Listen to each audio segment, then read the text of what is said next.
الله فقد قال الله تعالى في كلامه المجيد والفرقان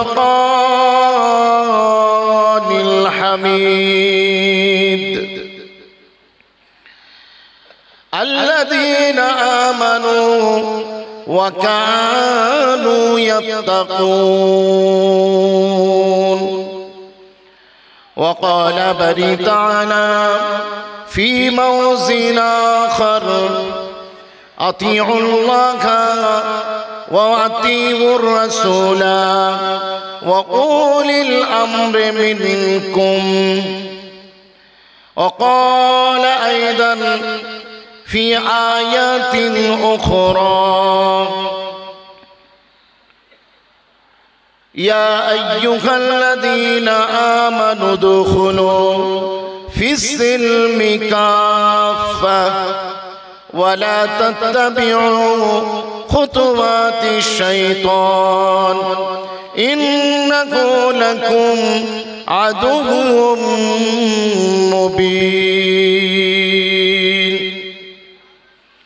وقال النبي صلى الله عليه وسلم بادروا بالأعمال فتانا كقطاع الليل المظلم يصبح الرجل مؤمنا ويمسي كافرا ويمسي مؤمنا ويصبح كافرا.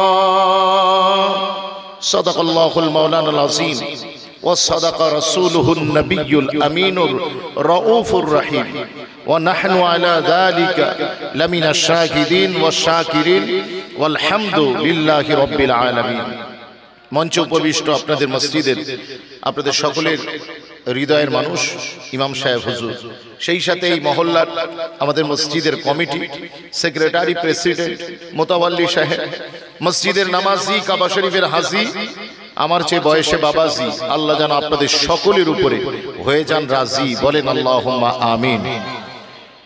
আমার যুবক ভাই সকাল থেকে চিন্তা করছে আমি কোন দিকে যাই, একদিকে জলসা আর একদিকে মেলা, ওইখানে ঘুরছে আমিনা জরিনা খালা রাতের বেলা। ঠিক বলছি না ভুল বলছি? আমার যুবক ভাই তিনি ওই মেলায় ঘুরছেন। আমি অনুরোধ করব যুবকদের উপস্থিতি এই মাহফিলগুলো এখন বর্তমান সময় খুব দরকার হয়ে পড়েছে। তার কারণ আপনি জানেন পৃথিবীর কোন কমিউনিটি, কোন গোত্র, কোন কান্ট্রি ডেভেলপমেন্ট নির্ভর করে শুধুমাত্র যুবকদের উপরে। সেই জাতির, সেই কওমের, সেই দেশের যুব সম্প্রদায় তারা যদি মেরুদণ্ড সোজা করে দাঁড়াতে না পারে তাহলে বিশ্বাস করুন সেই জাতির কোনো কিছুতেই অগ্রগতি সম্ভব নয়, পসিবল নয়। আমাদের আজকে দ্বীন ইসলামের যে শোচনীয় অবস্থা, আমরা মুসলমানরা আমাদের যে অধঃপতন ধীরে ধীরে খাদের কিনারা, এর কারণ হচ্ছে আমাদের মূল চালিকা শক্তি যুব সমাজ, তারা দ্বীন থেকে অনেক দূরে সরে গিয়েছে। কথা ঠিক বলছি না ভুল বলছি? আজকে যুবক ছেলের কাছে মাহফিলের থেকে মেলার দাম বেশি, যুবকের কাছে দুধের চেয়ে মদের দাম বেশি, অরিজিনাল গোল্ডের চেয়ে সিটি গোল্ড তার কাছে আগে অ্যাকসেপ্টেবল হয়। আমি যুবকদের বলবো হাকিকত চেনার চেষ্টা করুন, অরিজিনাল জিনিস বোঝার চেষ্টা করুন, নিয়ামত আল্লাহ দিলে নিয়ামতের কদরদানি করুন। আমি আপনি দুনিয়ায় আসার আগে আমরা মান্নত করিনি আল্লাহর কাছে, আমরা নামাজ পড়িনি, ইবাদত করিনি, দান সদকা খায়রাত আমরা কিচ্ছু করিনি, কিন্তু তারপরেও আল্লাহ দ্বীন ইসলামের মতো একটা বড় নিয়ামত দিয়ে আপনাকে আর আমাকে আমাদের নসিবটাকে চমকে দিয়েছেন। একবার জোরে বলা যাবে না সুবহানাল্লাহ? এটা আল্লাহ পাকের কত বড় দয়া। আজকে যুবক তোমার জন্ম যদি ইসলামে না হয়ে অন্য কোন রিলিজিয়ান, অন্য কোন ধর্মে হতো, তুমি তো পাথরের সামনে গিয়ে মাথা নত করতে, তুমি তো গাছের পূজা করতে, তোমার কাছে নিজের মায়ের খিদমত বড় ছিল না, বরং গরুর পিচ্ছাপটা তোমার কাছে তাবাররুক হয়ে যেত। তুমি বাপ মার ইজ্জত রেসপেক্ট কিচ্ছু বুঝতে না।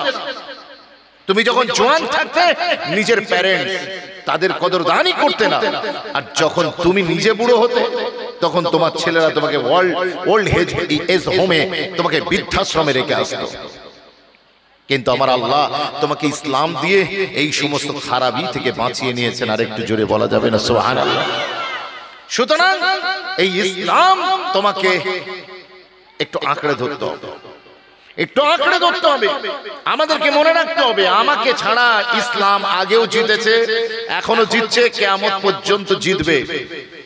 কিন্তু অ্যাজ এ হিউম্যান বিইং, আমি একজন মানুষ হিসেবে ইসলাম ছাড়া আমি আগেও হেরে গিয়েছি, এখনো হারছি, ভবিষ্যতেও আমার নসিবে হারের ট্রফি আছে।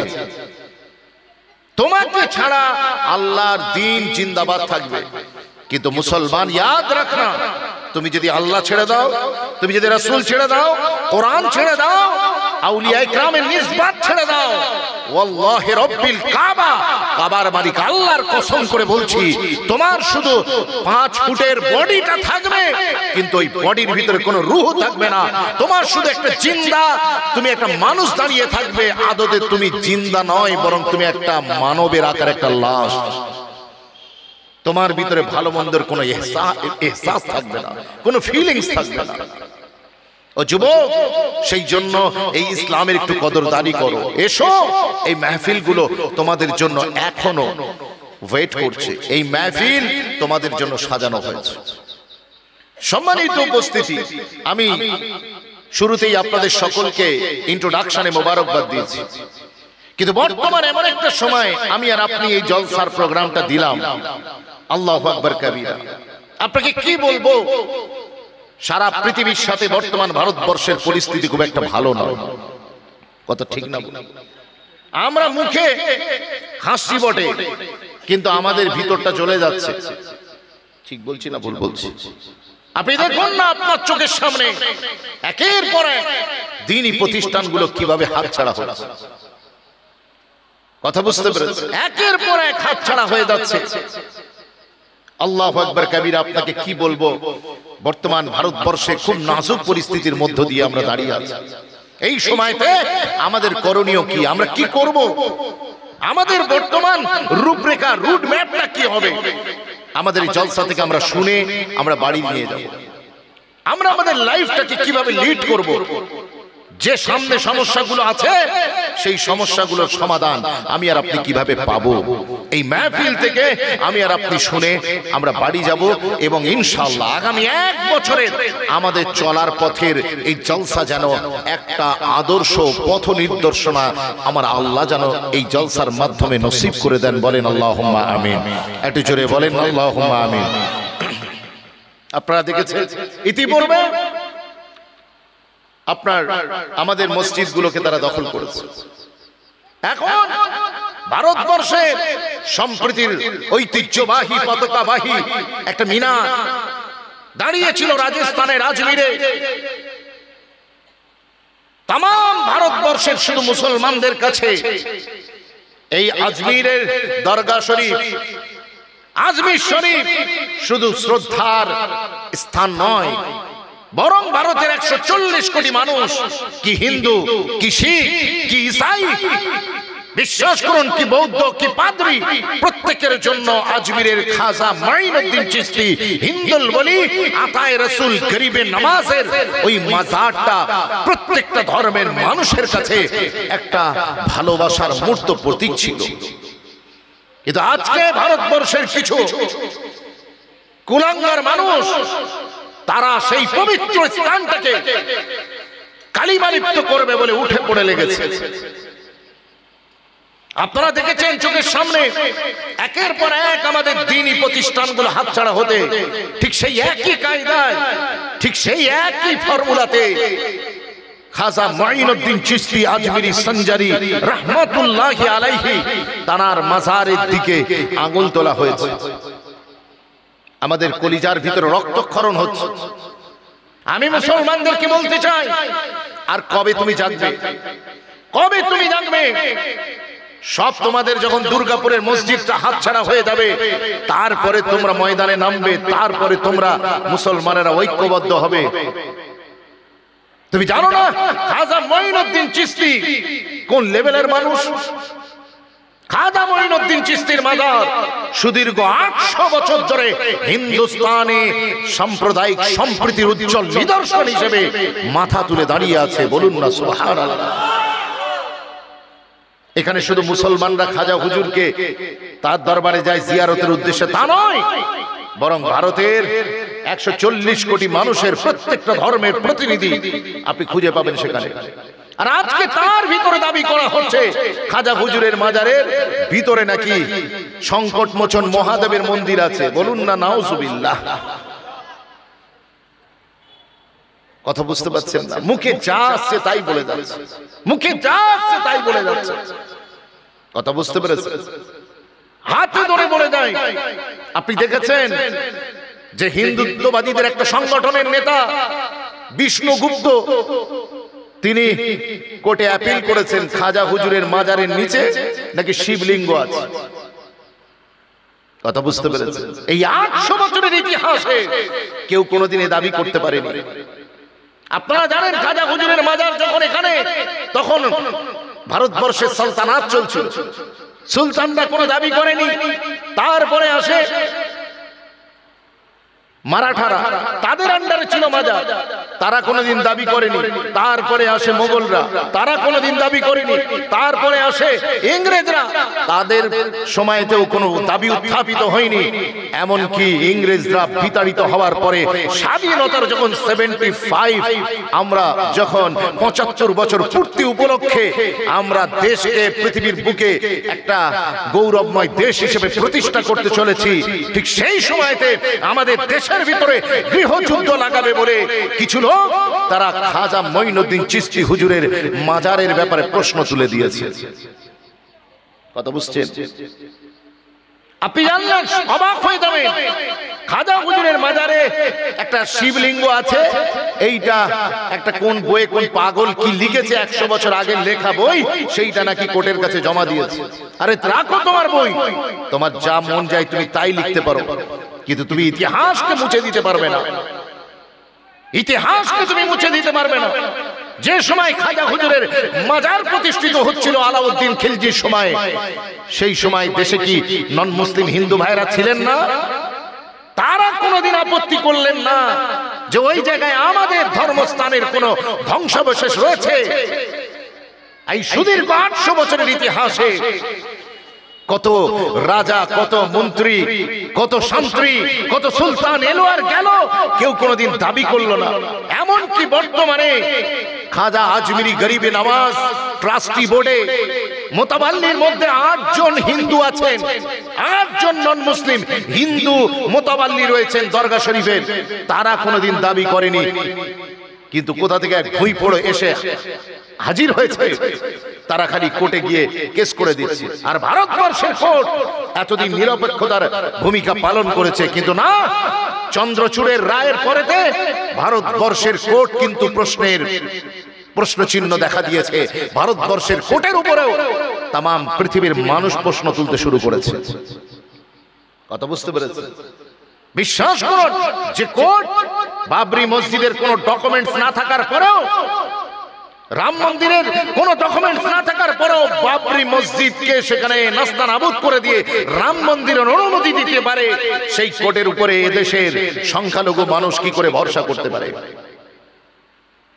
কথা বুঝতে পেরেছে? এই কোর্ট কোন দিকে যাচ্ছে? কোর্ট একটা নির্দিষ্ট গোত্র থেকে বিচারপতিদেরকে নিয়োগ করা হচ্ছে। সাম্প্রদায়িক লোকগুলোকে, কমিউনাল লোকগুলোকে বেছে বেছে তুলে তুলে কোর্টে বসানো হচ্ছে, যাতে করে তাদের মন মর্জি রায় আদায় করে দেশটাকে একটা সাম্প্রদায়িক দেশের দিকে নিয়ে যাওয়া যায়। আর এই সাম্প্রদায়িকতার হাত থেকে বাঁচানোর জন্য খাজা মঈনুদ্দিন চিশতি হুজুরের মতো, নিজামুদ্দিন আউলিয়া হুজুরের মতো, কুতুবউদ্দিন বখতিয়ার কাকি হুজুরের মতো মাজারগুলো মাথা তুলে দাঁড়িয়ে আছে। ফুরফুরার আবু বকর সিদ্দিকী হুজুরের মাজারের মতো মাথা তুলে দাঁড়িয়ে দুনিয়ার মানুষকে পয়গাম দিচ্ছে যে তোমরা চেষ্টা করলেও আমরা আল্লাহর তরফ থেকে ওলি বান্দারা এসেছি শুধু মুসলমানদের জন্য নয়, বরং আল্লাহ আমাদের নায়েবে নবী করে পাঠিয়েছে কুল মাখলুকাতের জন্য। আর একবার জোরে বলা যাবে না সুবহানাল্লাহ? নেহেরু থেকে নিয়ে আর আপ তো মোদি পর্যন্ত, খাজা হুজুরের মাজারে সেলিব্রিটি থেকে সমস্ত পেশার প্রফেশনাল মানুষেরা তারা ছুটে যাচ্ছে খাজা হুজুরের মাজারে। কথা বুঝতে পেরেছেন? স্বাধীনতার পরে নেহেরু থেকে এই পর্যন্ত মোদি পর্যন্ত সবাই প্রতি বছর একটা করে চাদর পাঠাচ্ছে খাজা হুজুরের মাজারে। মোদি তার 10 বছরে 10 বার চাদর পাঠিয়েছে খাজা মঈনুদ্দিন চিশতির মাজারে। তাহলে ইনি 10 বছর কাকে পাঠিয়েছেন চাদর? ইনি কাকে চাদর পাঠিয়েছে? আজকে তার দলের লোক তারা দাবি করছে খাজা হুজুরের মাজারের নিচে শিবলিঙ্গ আছে। লজ্জায় মাথা হ্যাট হয়ে যাবার কথা। আমি হাতে ধরে বলে যাই, মুসলমান তুমি আর কবে জাগবে? কবে জাগবে? মনে রাখবেন, খাজা হুজুরের মাজারটা শুধুমাত্র একটা ঐতিহাসিক জায়গা নয়। Ajmer Sharif is not just a historical monument, but it is a living, it is a living testament of India's spiritual ethos. Khwaja হুজুরের মাজার শুধুমাত্র একটা ঐতিহাসিক স্থাপত্য নয়, বরং এটা ভারতবর্ষের আধ্যাত্মিকতার একটা প্রাণ কেন্দ্র। একবার জোরে বলবেন না সুবহানাল্লাহ? ভারতবর্ষকে সারা পৃথিবী স্যালুট করে একটাই কারণে, ভারতে আধ্যাত্মিকতার চর্চা হয়। স্পিরিচুয়াল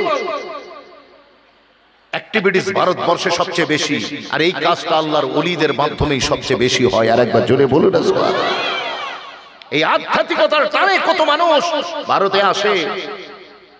তুমি আজকে সেই খাজা মঈনুদ্দিন চিশতি হুজুরের উপরে দাবি তুলে দিলে। আর মনে রাখবে, তুমি এতদিন যা করেছো করেছো, এতদিন যা করেছো করেছো। আফরাজুলকে রাস্তায় দাঁড় করিয়ে মেরে দিয়েছো। তোমরা মোহাম্মদ তাবরেজ আনসারীকে নির্মমভাবে হত্যা করে দিয়েছো। তোমরা পার পেয়ে গিয়েছো, কিন্তু এখন তুমি ভুল জায়গায় হাত দিয়ে ফেলেছো। ভুল জায়গায় হাত দিয়ে ফেলেছো। মনে রাখবে, আল্লাহ 2 জায়গায় যুদ্ধ ঘোষণা করার কথা বলেছেন। কোরআন সুন্নাহয় 2 জায়গায় আল্লাহ 2 শ্রেণীর ব্যক্তির বিরুদ্ধে যুদ্ধ ঘোষণা করার কথা বলেছেন। একটা হচ্ছে সুদখোরের বিরুদ্ধে আল্লাহ যুদ্ধ ঘোষণা করেন, আর একটা আমার আল্লাহ হাদিসে কুদসিতে জানিয়েছেন, মান আদালি ওয়ালিয়ান ফাকাদ আযানতুহু বিল হারব। আমার আল্লাহ বলছেন, যারা আমার ওলি বান্দার সাথে বেয়াদবি করবে, আমি আল্লাহ তাদের সাথে যুদ্ধ ঘোষণা করলাম। জোরে বলুন। তুমি তো রং নম্বরে হাত দিয়ে ফেলেছো, তুমি রং নম্বরে হাত দিয়ে ফেলেছো। মনে রেখে দাও, সেই সালতানাত, যে সালতানাতের সময় খাজা আজমিরি হুজুরের আস্তানা স্থাপিত হয়েছিল, সেই সময়ের কার সুলতানরা মিটে গিয়েছে। মারাঠারা এসেছিল, তারা মিটে গিয়েছে। তারপরে মোগলরা এসেছিল, তারা মিটে গিয়েছে। ইংরেজরা এসেছিল, তারাও মিটে গিয়েছে। ওয়াল্লাহি রাব্বিল কাবা, কাবার মালিক আল্লাহর কসম, তুমিও একদিন মিটে যাবে। কিন্তু খাজা হুজুরের আস্তানা কাল भी जिंदा था, आज भी जिंदा है, কিয়ামত তক জিন্দা रहेगा। জোরে বলুন সুবহানাল্লাহ। বিশ্বাস করুন, আল্লাহর ওলিদের মাজার সেদিনও ছিল, আজও আছে, কিয়ামত পর্যন্ত থাকবে। তুমি মিটে যাবে, তোমার নাসল ধ্বংস হয়ে যাবে, কিন্তু আল্লাহর ওলিদের সাথে লাগতে যেও না। কারণ আল্লাহর ওলিদের সঙ্গে বেয়াদবি করলে যুদ্ধ ঘোষণা করেছেন কে? আমার আল্লাহ করেছেন। কাজেই সুতরাং সাবধান হয়ে যাও, খবরদার বেয়াদবি করো না। এই খাজা হুজুরের মাজারের দলিল নেই। আমির খুসরো, যিনি খাজা হুজুরের মুরিদ, নিজামউদ্দিন আউলিয়া, তানার শিষ্য ছিলেন সেই আমির খুসরো। 13th সেঞ্চুরিতে তিনি একটা বই লিখেছিলেন, 13শত শতাব্দীতে তিনি একটা বই লিখেছিলেন। বইটার নাম হলো খাজাইনে ফুতুহা। সেই বইয়ের ভিতরেতে তিনি আজমির শরীফের এই টোটাল হিস্টোরিক্যাল যা কিছু সব বর্ণনা করেছেন। বিশ্বাস করুন, সেই 1300 বছর আগে, আপনার কি বলে 700 বছর আগের লেখা বই, তুমি সেটাকে নস্যাৎ করে দিয়ে 100 বছর আগে তোমার মেন্টালিটির মাইন্ডসেটের লোককে দিয়ে তুমি সাম্প্রদায়িক সম্প্রীতির পীঠস্থান হিন্দুস্তানের সরজমিনে তুমি অশান্তি লাগানোর জন্য নতুন করে প্রচেষ্টা চালাচ্ছ। হাতে ধরে বলে যাই, সাবধান হয়ে যাও, আল্লাহর ওলিদের সাথে বেয়াদবি করতে যেও না। আমার আল্লাহ ছাড় দেন, কিন্তু আমার আল্লাহ ছেড়ে দেন না। ইন্না বাতশা রাব্বিকা লাশাদীদ, আল্লাহ যখন ধরবেন ধরার মতো ধরবেন। কথা ঠিক বলছি না ভুল বলছি? কথা বলেন। জি, সুতরাং আল্লাহর ওলিদের সাথে বেয়াদবি করা যাবে না। এই আজমির শরীফের গন্ডগোলের মাঝে আপনারা দেখছেন ভারতবর্ষে আমাদের বাংলা সরজমিনে, ও তো চলছে রাজস্থানে, বাংলা সরজমিনে চলছে আরেক ফিতনা, আরেক সমস্যায় আমরা পড়েছি। আমাদের পার্শ্ববর্তী দেশ বাংলাদেশ, সেখানে কোন বিষয়কে নিয়ে গন্ডগোল চলছে, অশান্তি চলছে। কথা বুঝতে পেরেছে? আর এখানে কিছু লোক তারা নাচানাচি শুরু করেছে, তারা আমাদের হুমকি দিচ্ছে। মেদিনীপুরের একটা হাফ প্যান্ট পরা নেতা, যে কদিন আগে মুসলমানদের ঘরে ইফতার করতে আসতো, সেই ছেলেটা কদিন ধরে টোটাল বাংলায় ঘুরে ঘুরে জবান খুললেই মুসলমানদের বিরুদ্ধে বিষ ওগরাচ্ছে। কথা বুঝতে পারছেন না? বিষ ওগরাচ্ছে।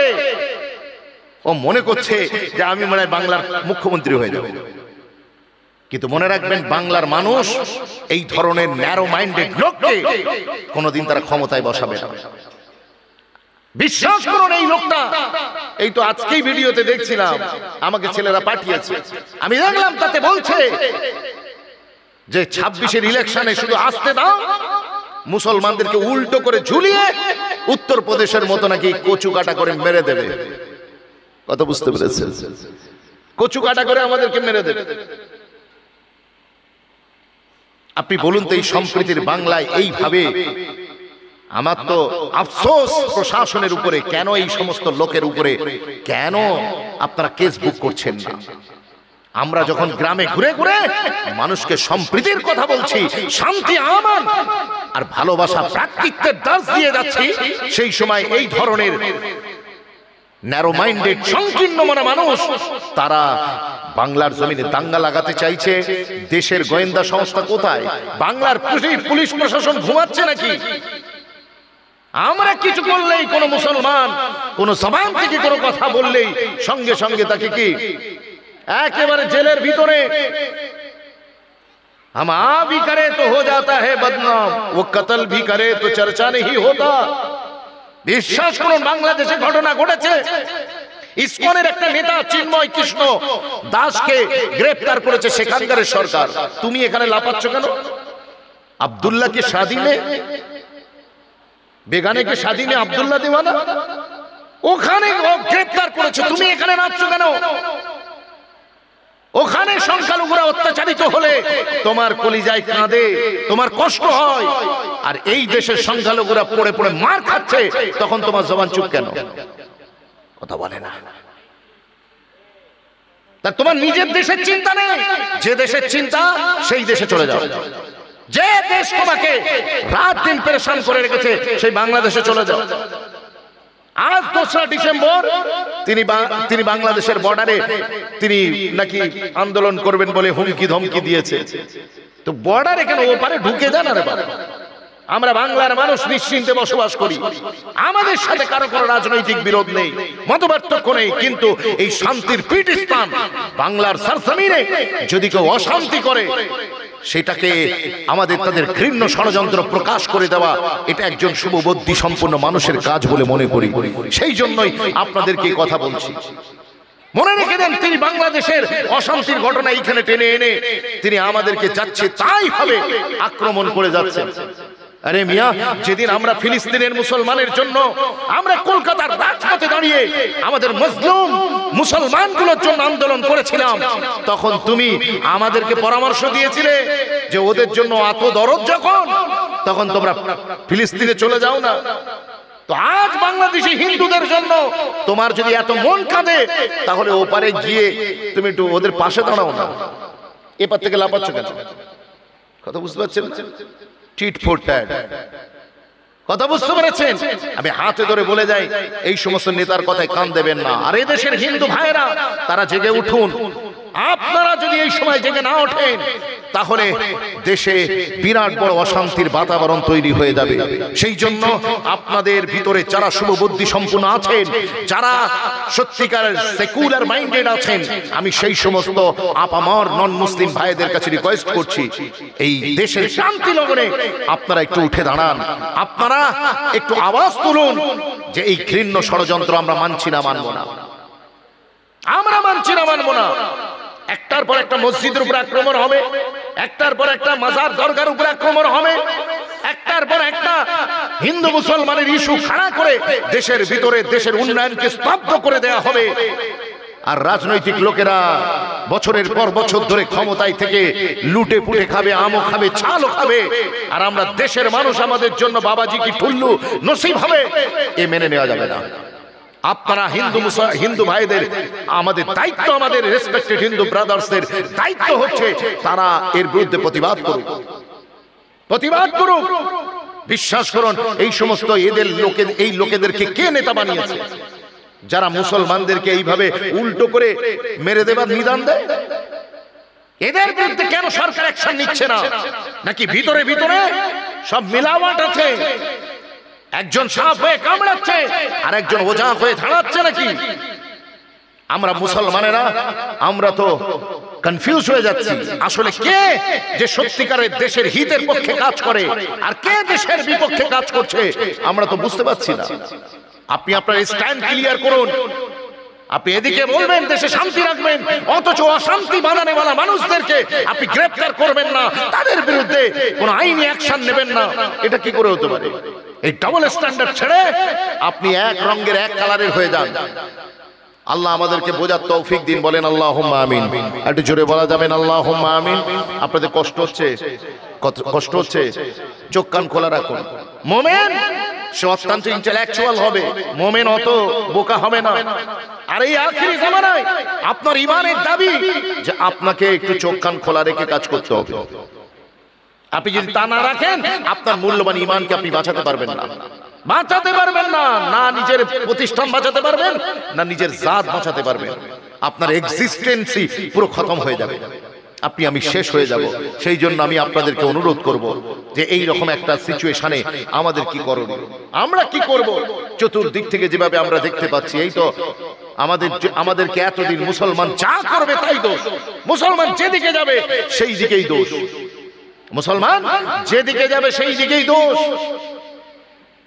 এতদিন আমাদেরকে গালি দিত যে মুসলমান বেশি বাচ্চা পয়দা করছে,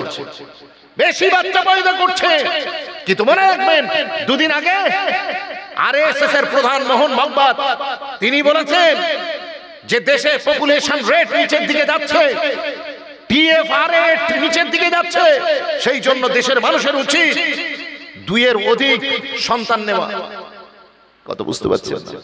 অথচ সেই আরএসএস এর পোষ্যপুত্র বিজেপির প্রধানমন্ত্রী তিনি লোকসভা নির্বাচনের আগে ময়দানে দাঁড়িয়ে বলেছিলেন যে মুসলমানেরা হিন্দু মেয়েদের মঙ্গলসূত্র চুরি করে, আপনার কোন একটা রাজনৈতিক দল সে হিন্দু মায়েদের মঙ্গলসূত্র চুরি করে বেশি বাচ্চা পয়দা করনে वाली মুসলিম মায়েদেরকে দিয়ে দেবে। বলুন না নাউজুবিল্লাহ। আমাদেরকে চোর বলেছে, আমাদেরকে ছেঁচড়া বলেছে। কথা বুঝতে পেরেছেন? আসলে যার যেমন চিন্তা ভাবনা তার তেমন কাহানি। কেউ পাখিদের জন্য রাখে বন্দুক তো কেউ রাখে পানি। আপনি যে স্কুল থেকে আসেন সেই স্কুলে তো এইটাই ভরে দেওয়া হয়, আপনার মগজে এইটাই ভরে দেওয়া হয় মুসলমান সম্পর্কে। আপনি মুসলমানের তো আর কিছু দেখতে পান না, মুসলমানকে চোর দেখতে পান, মুসলমানের লুঙ্গি দেখে আপনি বুঝে যান, মুসলমানের পোশাক দেখে আপনি বুঝে যান। কিন্তু আপনি এপিজে আব্দুল কালামকে কোনোদিন দেখেননি, আপনি বীর আব্দুল হামিদকে কোনোদিন চেনেননি। বিশ্বাস করুন, আপনি মৌলানা শওকত আলী, মৌলানা মোহাম্মদ আলীকে চোখে কোনোদিন দেখেননি, আপনি মৌলানা ফজলে হক খায়রাবাদীকে কোনোদিন তার ইতিহাস পড়েননি। বিশ্বাস করুন, এদেশের জন্য কাঁধে কাঁধ লাগিয়ে লড়াই করনেওয়ালা 30,000-এর উপরে আলেমে দ্বীন যাদের লাশকে দিল্লির রাজপথের প্রত্যেকটা গাছে টাঙিয়ে দেওয়া হয়েছিল, সেই মানুষগুলোর ইতিহাস সম্পর্কে আপনি কোনোদিন পড়েননি। আপনি তো মুসলমান দেখেছেন এই রকম, আপনাকে দেখানো হয়েছে মুসলমান। আপনার চোখ থেকে কমিউনিজমের চশমাটা খুলে ফেলুন, সাম্প্রদায়িকতার চশমাটা খুলে ফেলুন। চশমা যেমন আপনি দুনিয়াকে দেখবেন তেমন দেখুন, চশমাটা খুলে ফেলে দেখুন না, দেখবেন মুসলমান সত্যিকার অর্থেই দেশের জন্য জান পর্যন্ত দিয়ে দিতে রাজি আছে। তার কারণ মুসলমান এই দেশের জন্য আগেও জান দিয়েছে, প্রয়োজন পড়লে আবারও দিতে আছে, প্রস্তুত আছে। বলেন না ইনশাআল্লাহ? আর একটু জোরে বলুন না ইনশাআল্লাহ? আমরা মানুষকে উদ্বুদ্ধ করছি দেশের জন্য, মহাব্বত, ভালোবাসা, ভাইচারা রক্ষার জন্য। আর এক শ্রেণীর মানুষ তারা আমাদেরকে কি অবস্থায় গালিগালাজ করছে। আমাদের আর দ্বিতীয়বার এখান থেকে হিজরত হবে না, এখান থেকে আমরা কোথাও হিজরত করব না। যাদের ভালো লাগবে না তারা অন্য জায়গায় চলে যাবে, মুসলমান মরে যাবে, ভারতের মাটিকে সিনাই নিয়ে কবরে শুয়ে থাকবে। জোরে বলুন না সুবহানাল্লাহ। তুমি লাখো কোশিশ করে নাও, যত পারো তোমার চেষ্টা করে নাও, মুসলমান এই দেশ ছাড়বে না, কারণ এই দেশের জন্য তারা রক্ত দিয়েছে, আবার বাঁচাতে প্রয়োজনে এই দেশের মাটিতে টিকে থাকতে তারা আবার রক্ত দেবে। কত ঠিক না বল? বিশ্বাস করুন, কারণ এই দেশে খাজা গরিবে নওয়াজকে আমার রাসূলুল্লাহ পাঠিয়েছেন। আরেকবার জোরে বলবেন না? খাজা গরিবে নওয়াজকে কে পাঠিয়েছেন? আমার রাসূল পাঠিয়েছেন। পৃথিবীর এতগুলো দেশ থাকার পরেও আমার নবী খাজা মঈনুদ্দিন চিশতিকে পাঠালেন হিন্দুস্তানে, হিন্দুস্তানে পাঠালেন। আমাদের মতো অমানুষগুলোকে মানুষ করার জন্য খাজা সাহেবকে পাঠিয়েছেন, আমাদের মতো বেদিনগুলোকে দিনদার বানানোর জন্য খাজা মঈনুদ্দিন চিশতি হুজুরকে এই দেশে আল্লাহ, এই দেশে রাসূলুল্লাহ পাঠিয়েছেন। বিশ্বাস করুন, আমি আপনাদেরকে বলছিলাম মোহন ভগবতের কথা, তার নেতারা বলছে দুটোর বেশি সন্তান থাকলে গভর্নমেন্টের কোনো স্কিম পাবে না। আর এখন মোহন ভগবত তিনি বলছেন যে বেশি করে বাচ্চা পয়দা করো, কারণ হিন্দুস্তানের পপুলেশন রেট নিচের দিকে যাচ্ছে, জনসংখ্যা কমে যাচ্ছে। কথা বুঝতে পেরেছেন? আপনারা জানেন পৃথিবীর বিভিন্ন দেশে জনসংখ্যা কমে যাচ্ছে। রাশিয়ার মতো এত বিশাল বড় দেশ, এত বিশাল বড় আয়তনের দেশ, মাত্র 14 কোটি পপুলেশন।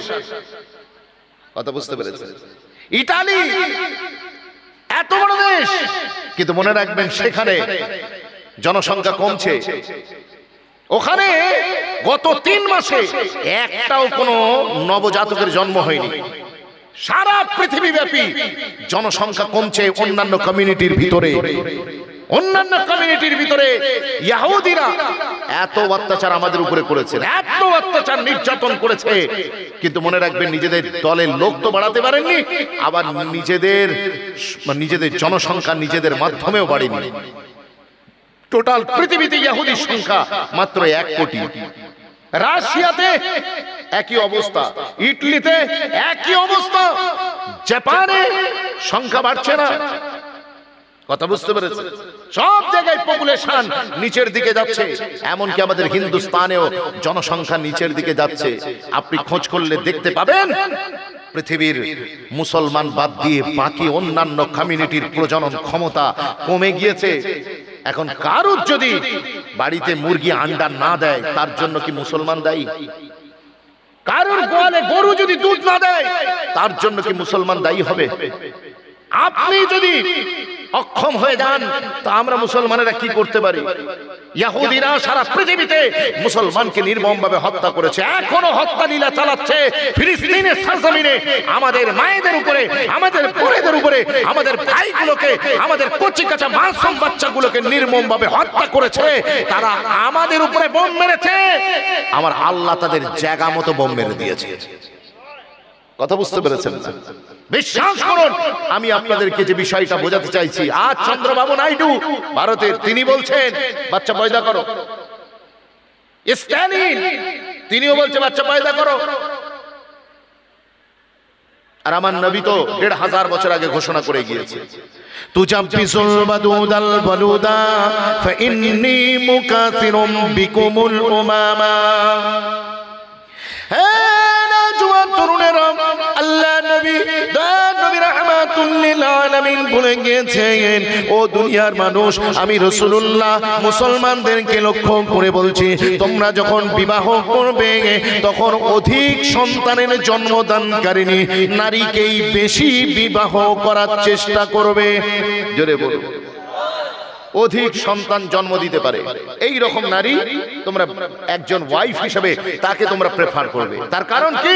আমার নবী বলেছেন, ফাইন্নী মুকাসিরুম বিকুমুল উমাম। কিয়ামতের দিনে 1 লক্ষের উপর নবী রাসূলের উম্মতের কাতার হবে মাত্র 40 কাতার। কত কাতার? 40 কাতার।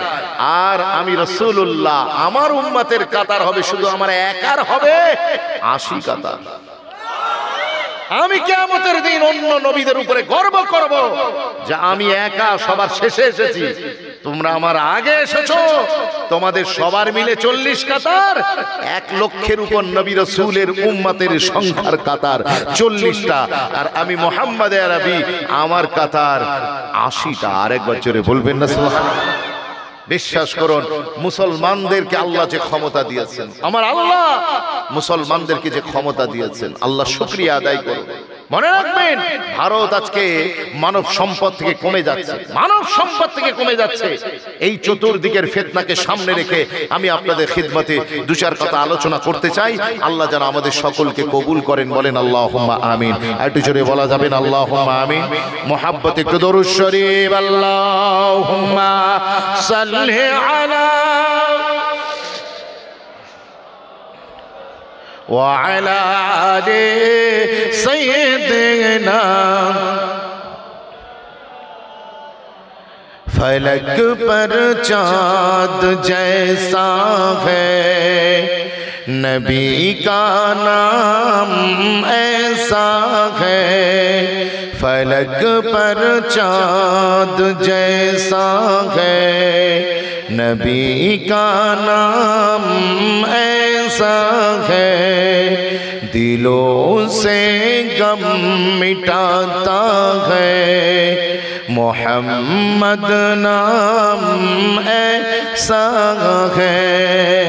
जुड़े बोलो ना सुबहान। फलक पर चाँद जैसा है नबी का नाम ऐसा है, दिलों से गम मिटाता है मोहम्मद नाम ऐसा है। ए दिल जब गम का मारा हो मोहम्मद याद आते हैं, ए दिल जब गम का मारा हो मोहम्मद याद आते हैं, जुदा जब कोई प्यारा हो मोहम्मद याद आते हैं, जुदा जब कोई प्यारा हो मोहम्मद याद आते हैं, फलक पर चाँद जैसा है नबी का नाम ऐसा है, दिलों से गम मिटाता है मोहम्मद नाम ऐसा है। अल्लाहुम्मा सल्ली अला। একটু জোরে জোরে পড়া যাবে না? ওয়া আলা আলি সাইয়্যিদিনা। মুসলমান মনে রেখে দেন, আমি আপনার খিদমতে যে আলোচনা দিয়ে শুরু করেছিলাম, আমার আল্লাহ আমার পরওয়ারদিগার বিনিয়াস জানিয়েছেন, আমার নবী পাককে আমি দুনিয়ায় শেষ পাঠালাম। মা কানা মুহাম্মাদুন আবা আহাদিম মির রিজালিকুম ওয়ালাকিন রাসূলুল্লাহি ওয়া খাতামান নাবিয়্যিন। আরেকটু জোরে বলা যাবে না? তরুণেরা, আমার আল্লাহ জানিয়ে দিলেন আমার হাবিবুল্লাহকে আমি শেষ নবী করে দুনিয়ায় পাঠালাম। আমার নবীর দিন ইসলামকে প্রচারের জন্য, রাসূলুল্লাহর রেখে যাওয়া দিনকে প্রচারের জন্য সারা পৃথিবী ব্যাপী যারা কাজ করবে তারা আমার কিছু সিলেক্টেড বান্দা। আমি আল্লাহ কিছু বান্দাকে নির্বাচন করব, সেই বান্দাগুলোকে এক এক দেশে, এক এক এলাকা, এক একটা প্রদেশে আমি আল্লাহ পাঠাবো, যাতে আমার মুস্তাফার দিন যখন ক্ষতিগ্রস্ত হবে সেই রাসূলের রিপ্রেজেন্টেটিভ, নবীর রিসালাতের রিপ্রেজেন্টেটিভ, নায়েবে রাসূল, নায়েবে নবীরা সেই এলাকায় গিয়ে যাতে আবার নতুন করে মুহাম্মদ আরবি দিনকে পুনরুজ্জীবিত করতে পারে। আরেকবার জোরে বলুন না সুবহানাল্লাহ। তেমনি একজন হিন্দুস্তানের জমিনে এসে হাজির হয়েছেন। মদিনাতুল মুনাওয়ারায় খাজা গরিবে নওয়াজ যখন ঘুরে বেড়াচ্ছিলেন, ওই সময়তে মদিনাতুল মুনাওয়ারা থেকে আমার নবী পাক ইশারা দিলেন, আমার নবী পাক ইশারা দিলেন, বাবা মুঈনুদ্দিন, আমি রাসূলুল্লাহ তোমার জন্য হিন্দুস্তানটাকেই মনোনীত করলাম। আর একবার জুড়ে বলবেন না? তিনি হিন্দুস্তানে এলেন, আসার আগে তানাকে কতগুলো মারহালা পার হতে হয়েছে। এই দেশে তৎকালীন সময় সমাজের উচ্চ বর্ণ দিয়ে ব্রাহ্মণ্যবাদদের দ্বারা শূদ্ররা, নমশূদ্ররা অত্যাচারিত হচ্ছিল। মানুষ ত্রাহি ত্রাহি করছিল, চিৎকার করে তারা মুক্তিদাতার ইন্তজার করছিল, কবে আসবে মুক্তিদাতা, কে এসে আমাদের এই সামাজিক বৈষম্য থেকে উদ্ধার করবে, অর্থনৈতিক বৈষম্য থেকে উদ্ধার করবে, কে এসে আমাদেরকে এই রকম ধ্বংসের দ্বার প্রান্ত থেকে তুলে একেবারে ইজ্জতের মাসরাদে বসাবে। ওই সময়তে আমার রাসূলুল্লাহ খাজা গরিবে নামাজকে হিন্দুস্তানের জন্য সিলেক্ট করলেন। ওই জন্যই তো খাজা সাহেবের আরেক নাম হচ্ছে আতায়ে রাসূল। বলুন না সুবহানাল্লাহ। মুসলমান, ভারতের মুসলমান, আপনি নবী পাননি তো কি হয়েছে? আপনি নবী পাননি তো কি হয়েছে? আপনার দেশেতে নবীর কদম মোবারক পাননি তো কি হয়েছে? নওজোয়ান তরুণেরা, আজকে আমি আপনার খিদমতে বলতে চাই, আল্লাহ হিন্দুস্তানের মুসলমানদের নসিবকে বড় চমকদার বানিয়েছেন। ও হিন্দুস্তানের মুসলমান, তোমরা ডোন্ট বি অ্যাফ্রেড, হতাশ হও না, ভয় পেও না, তোমরা নিজেদেরকে কখনোই হীনমন্যতায় ভুগো না। আমার আল্লাহ, আমার পরওয়ারদিগার বিনিয়াস, তোমাকে নিয়ে আল্লাহর একটা প্ল্যান আছে না নেই? আচ্ছা, আল্লাহর একটা প্ল্যান আছে। আমার আল্লাহ প্ল্যান আগে থেকেই করে রেখেছেন। এ চুনোপুটি চামচিকে রৌদ্র উঠলে একটু এদের ডিস্টার্ব হয়, সূর্য উঠলে শিয়ালের প্রবলেম হয় না, হুতম পেঁচার প্রবলেম হয় না, হুতম পেঁচা, তাই বলে কি সূর্য ওটা বন্ধ হয়ে যাবে? কথা বলে না, সূর্যটা বন্ধ হবে না। কিছু পেঁচা, কিছু শিয়াল, কুকুরের সমস্যা হচ্ছে, কিন্তু মনে রাখবেন এই হিন্দুস্তান নিয়ে আমার আল্লাহর প্ল্যান আছে। আল্লাহর প্রথম প্ল্যান ছিল হিন্দুস্তানের সরজমিনে আমি আল্লাহ আমার প্রথম নবী আবুল বাশার সাইয়্যিদুনা আদম আলাইহিস সালাতু ওয়াস সালামকে আমি পাঠাবো। জোরে বলুন। আপনি এই দেশে আপনার সাইয়্যিদুনা আদম আলাইহিস সালাতু ওয়াস সালামের কদম মোবারক আমার আল্লাহ প্রথম আদম নবীর কদম মোবারক হিন্দুস্তানের জমিনে আতা করেছিলেন। একবার জোরে বলবেন না? নসিব বড় নয় আপনার? আমার আল্লাহ তো পৃথিবীর এত 51 কোটি 1,05,000 বর্গ কিলোমিটারের এই সুবিশাল পৃথিবীর আমার আল্লাহ যেখানে হোক তার নবী, প্রথম নবী আবুল বাশার, ইনসানিয়তের আগাজ যার মাধ্যমে হয়েছে, সেই আবুল বাশারকে তিনি পাঠাতে পারতেন, কিন্তু তিনি তা না করে আল্লাহ পাক আমার হিন্দুস্তানের সরজমিনে আদম নবীকে প্রথম পাঠালেন। মনে রাখবেন, পৃথিবীর বুকে প্রথম যে জায়গায় আল্লাহর ধ্বনি উচ্চারিত হয়েছিল, আল্লাহর ধ্বনি প্রথম উচ্চারিত হয়েছিল আদম নবী জান্নাত থেকে যখন আল্লাহ দুনিয়ায় পাঠালেন, ভারতের সরজমিনে তিনি এলেন। আসার পরে দেখছেন পুরো পৃথিবীতে তিনি একা। তিনি চতুর্দিকে তাকিয়ে দেখছেন, কোন মানব দেখতে পান না, জনপ্রাণীহীন এক প্রান্তরে দাঁড়িয়ে তিনি ভীত হলেন, ভীত সন্ত্রস্ত হলেন।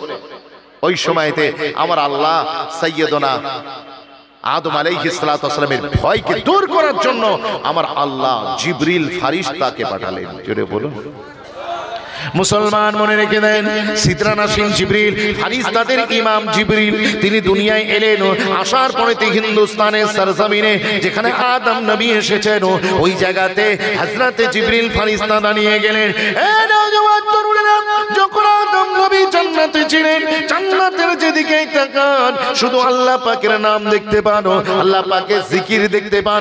নদীর কলকল শব্দে আল্লাহ জিকির হয়, পাখিদের গুনগুন শব্দে আল্লাহ জিকির হয়। বিশ্বাস করুন, পাতাগুলো যখন নড়ে তখন আল্লাহ জিকির হয়।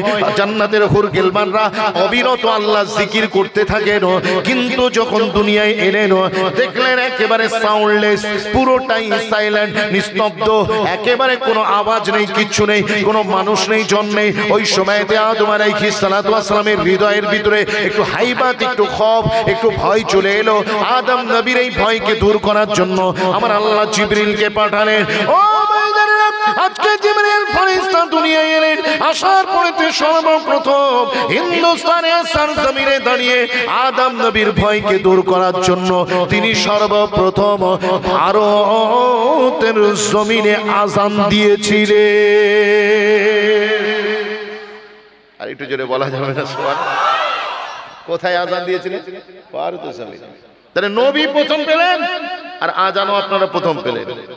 আদম নবীর ভয় দূর করার জন্য আল্লাহু আকবার যেই ধ্বনি দিয়েছেন, সঙ্গে সঙ্গে আদম নবী এই মানুষের আওয়াজের কণ্ঠ শুনে তিনি তার মন থেকে আল্লাহর জিকির শুনে মন থেকে ভয় চলে গিয়েছে। আর একবার জোরে বলবেন না সুবহানাল্লাহ? আপনাদের ভিতর অনেকে ডিপ্রেশনে ভুগছে, অনেকে আছেন ডিপ্রেশনে ভোগেন, রাত্রে বিছানায় শুয়ে আছেন, কোনো তার সমস্যা নেই, কিন্তু তারপরেও মনের ভিতরে সব সময় হার্টবিট একেবারে দ্রুত চলছে, একটা ভয় কাজ করছে, আতঙ্ক কাজ করছে। পৃথিবীতে সবচেয়ে বেশি যে মেডিসিনটা বিক্রি হয় সেটা হলো ঘুমের ট্যাবলেট। কথা বুঝতে পারছেন? কিসের ট্যাবলেট? ঘুমের ট্যাবলেট, ডিপ্রেশনের ট্যাবলেট। ডিপ্রেশন থেকে মুক্ত কিভাবে হওয়া যায়, অ্যাংজাইটি থেকে মুক্ত কিভাবে হওয়া যায়। পৃথিবীর বেশিরভাগ মানুষের সমস্যা হচ্ছে দুশ্চিন্তা, ভয়। কি ভয় সেটাই জানে না, কিন্তু ভয় লাগে। একটা অজানা আতঙ্ক আপনাকে গ্রাস করবে। এই রকম রোগীর সংখ্যা সারা পৃথিবীতে সবচেয়ে বেশি, আর এটা বেশি ওয়েস্টার্ন কান্ট্রিজে বেশি। যে দেশ সারা পৃথিবীতে নিজেদেরকে শ্রেষ্ঠ বলে প্রমাণ করতে চায়, সুপার পাওয়ার বলতে চায়, সারা পৃথিবীর উপরে রাজত্ব করতে চায়, নিজেকে দাদা বলে প্রমাণ করতে চায়, সেই আমেরিকা থেকে ইউরোপ, ওয়েস্টার্ন কান্ট্রিজ গুলোতে আপনি চলে যান, গিয়ে দেখবেন পশ্চিমা বিশ্বে বেশিরভাগ লোক তারা রাত্রে ঘুমোতে পারে না। এই তো আমেরিকার একটা রিপোর্ট দেখছিলাম, পরিসংখ্যান দেখছিলাম, সেখানকার ডিপ্রেশন এন্ড অ্যাংজাইটি ফেডারেশনের দেওয়া তথ্য অনুযায়ী আমেরিকার 4 কোটি মানুষ তারা নিদ্রাজনিত সমস্যায় ভুগছে। তার মানে তাদের ঘুম ঠিকঠাক হয় না। কত কোটি? 4 কোটি। আর 2 কোটি মানুষ এমন আছে যারা ঘুমের ভিতরে একটু করে চোখ লাগে, আবার কিছুক্ষণের ভিতরেই ঘুমটা অজানা আতঙ্কে তড়াক করে ভেঙে যায়, চিৎকার করে ওঠে। আচ্ছা না, আমাদের অনেকে হয় না, ঘুমোতে ঘুমোতে বাবা রে মারে বলে চিৎকার করে। এটাকে বলা হয় যে নিদ্রাজনিত সমস্যা। এইরকম 2 কোটি আর ওদিকে 4 কোটি, টোটাল হলো 6 কোটি মানুষ। এই পরিসংখ্যানটা আমি দেখছিলাম, depression and anxiety federation of America তারা তথ্য দিয়ে জানাচ্ছে। তাহলে বোঝা যাচ্ছে পৃথিবীর বেশিরভাগ মানুষ এই সব সমস্যায় ভুগছে। আপনারা বিছানায় পিঠ দিচ্ছেন, একেবারে ঘুমিয়ে পড়ছেন, কিন্তু অন্যরা বিছানায় পিঠ দিচ্ছে, ঘুমাতে পারছে না। কেন? তাদের ভিতরে এই আতঙ্ক কোথা থেকে এলো? কে ভরে দিল আতঙ্ক? ঘুমাতে পারছে না, বিছানায় পিঠ দিয়ে ঘুমাতে পারছে। অত বিদেশে একজন নন মুসলিম যাচ্ছেন রাস্তা দিয়ে, যেতে যেতে দেখছে এরকম একটা জলসা হচ্ছে, মাহফিল হচ্ছে মসজিদের ভিতরে। একজন দাঁড়িয়ে লেকচার দিচ্ছে, তার সামনে বেশ কিছু লোকজন বসে আছে, তিনি লেকচার দিয়ে যাচ্ছেন, আর তার সামনে বসে থাকা লোকগুলো নিশ্চিন্তে ঘুমাচ্ছে। এই যে বাবু ঘুমাচ্ছে দেখছেন, না ডাকতে হবে না, কথা বলে ডাকছি, দেখে দেখছি। আর ডাকতে হবে না, আমি কেন ঘুমাচ্ছি ওই কারণটা তো বলছি। হুজুর ওয়াজ করছে আর উনি নিশ্চিন্তে ঘুমাচ্ছে, লোকেরা ঘুমাচ্ছে, শ্রোতারা ঘুমাচ্ছে, অডিয়েন্স ঘুমাচ্ছে। কি গো, হয় না? হয় না? আমাদের মাহফিল গুলোতে হয় কিনা? হয়। ইয়ে তখন যেতে যেতে মনে হচ্ছে আমি এত ডক্টর কবিরাজ করছি, এত জায়গায় যাচ্ছে, আমার ঘুম আসে না, আর এরা এখানে বসে আছে, কোনো ট্যাবলেট নেই, কিচ্ছু নেই, একজন ওয়াজ করে যাচ্ছে আর নিশ্চিন্তে সব ঘুমাচ্ছে, ঘুমে টলে পড়েছে। ব্যাপারটা কি? ডক্টরের কাছে গেলে বলে পরিশ্রম বাড়ান, ঘুম বাড়বে, পরিশ্রম বাড়ান, ঘুম বাড়বে। পরিশ্রম বাড়ানো হলো, কিন্তু ঘুম তো বাড়ে না, ঘুম তো আসে না। তখন গিয়ে ইমাম সাহেবকে জিজ্ঞেস করছে, ইসলামিক স্কলারকে জিজ্ঞাসা করছেন রিজনটা। সঙ্গে সঙ্গে তিনি বললেন, শোনেন, এই যে মজলিসটা চলছে, এই মজলিসটা হলো আল্লাহ কোরআনের মজলিস, রাসূলুল্লাহর হাদিসের মজলিস। জোরে বলা যাবে না সুবহানাল্লাহ? আর আমার নবী এটাকে জান্নাতের বাগান বলেছে। মানুষের ফুলের বাগানেই ঘুম আসে, কাঁটার বাগানে কোনোদিন ঘুম আসে না। মাহফিল গুলোতে আল্লাহর রহমতের বিছানা বিছিয়ে দেয়, সেখানে বান্দা এলেই তার মন থেকে সব রকম অ্যাংজাইটি দূর হয়ে যায়। আমার আল্লাহ তার মনের ভিতরে যে খৌফ, যা বেদনা সব দূর করে দেয়, কারণ এখানে আল্লাহ তার রাসূলুল্লাহ জিকির হয়। আর একটু জোরে বলবেন না সুবহানাল্লাহ। মুসলমান মনে রেখে দেন, আদম নবীর মনটা ভয় ভয় লাগছিল, যেই না আল্লাহর নামে জিকির জিবরিল করেছে, আদম নবীর মন থেকে ভয় আমার আল্লাহ দূর করে দিলেন। ও নওজওয়ান তরুণেরা, একটা খুশির খবর আপনাকে দিলাম। দ্বিতীয় খুশির খবর, হিন্দুস্তানে প্রথম আল্লাহর আযান হলো নাম্বার 3, 3 নম্বর। আদম নবী যখন জান্নাত থেকে দুনিয়ায় আসেন, তখন তিনি শুধু একা আসেননি, সাথে করে একটা জিনিস এনেছিলেন, মূল্যবান জিনিস। ও হিন্দুস্তানের মুসলমান, এই বর্তমান ভারতবর্ষের এই অস্থির অবস্থা দেখে তোমার মন ভয় লাগছে, তোমার মনের ভিতরে নানা রকম কৌতূহল জন্ম হচ্ছে। তরুণেরা, আমার আপনার নবী রাহমাতুল লিল আলামিন হিন্দুস্তানে আসেননি। আল্লাহ পাক আপনার নবীকে 570 খ্রিস্টাব্দে, সালটা ছিল 570, তারিখ ছিল 12 রবিউন নূর, ইংরেজি তারিখ 22 এপ্রিল, বারটা ছিল সোমবার, সময়টা ছিল সুবহে সাদিক। ঘড়ির কাঁটায় কটা বাজে? ঠিক 4:20 सैयदा आमिना का दुलारा, हालिमा की आंखों का तारा, शिकस्ता दिलों का सहारा, वो पैकर दिल रुबा बन के आया, रूह अर्द व समा बन के आया, सब रसूल खुदा बन के आए, पर ओ हबीब खुदा बन के आया। আমার নবী মক্কা নগরীতে এলেন, হিন্দুস্তানে আসেননি। কিন্তু হিন্দুস্তানের মানুষ এই তথ্য শুনলে আপনার কলিজায় ঠান পড়ে যাবে। ও নওজওয়ান তরুণেরা, হযরত সাইয়্যিদুনা আদম আলাইহিস সালাম যখন ভারতে আসেন, তখন তিনি একা আসেননি, বরং সাথে করে নূরে মুহাম্মাদিটাও এনেছিলেন। আমার রাসূল এসেছেন আরবে এসেছেন 1500 বছর আগে। কত বছর? 1500 বছর আগে। আর আদম নবী যেদিন ভারতে আসেন, সেই দিনই তো আদম নবীর পেশানি মোবারকে আমার আল্লাহ নূরে মুহাম্মাদিটা দিয়ে দিয়েছিলেন। তাই আরবের পরে চমকেছে, প্রথম হিন্দুস্তানের সরজমিনে নূরে মুস্তাফা চমকেছে। জোরে বল। সুতরাং আপনি মনে করবেন না হিন্দুস্তান নিয়ে আল্লাহর কোনো প্ল্যান নেই, আপনি এটা ভাববেন না হিন্দুস্তান নিয়ে আল্লাহর কোনো প্ল্যান প্রোগ্রাম নেই। বিশ্বাস করুন, শুধু তাই নয়, শুনলে কলিজায় ঠান্ডা হয়ে যাবে।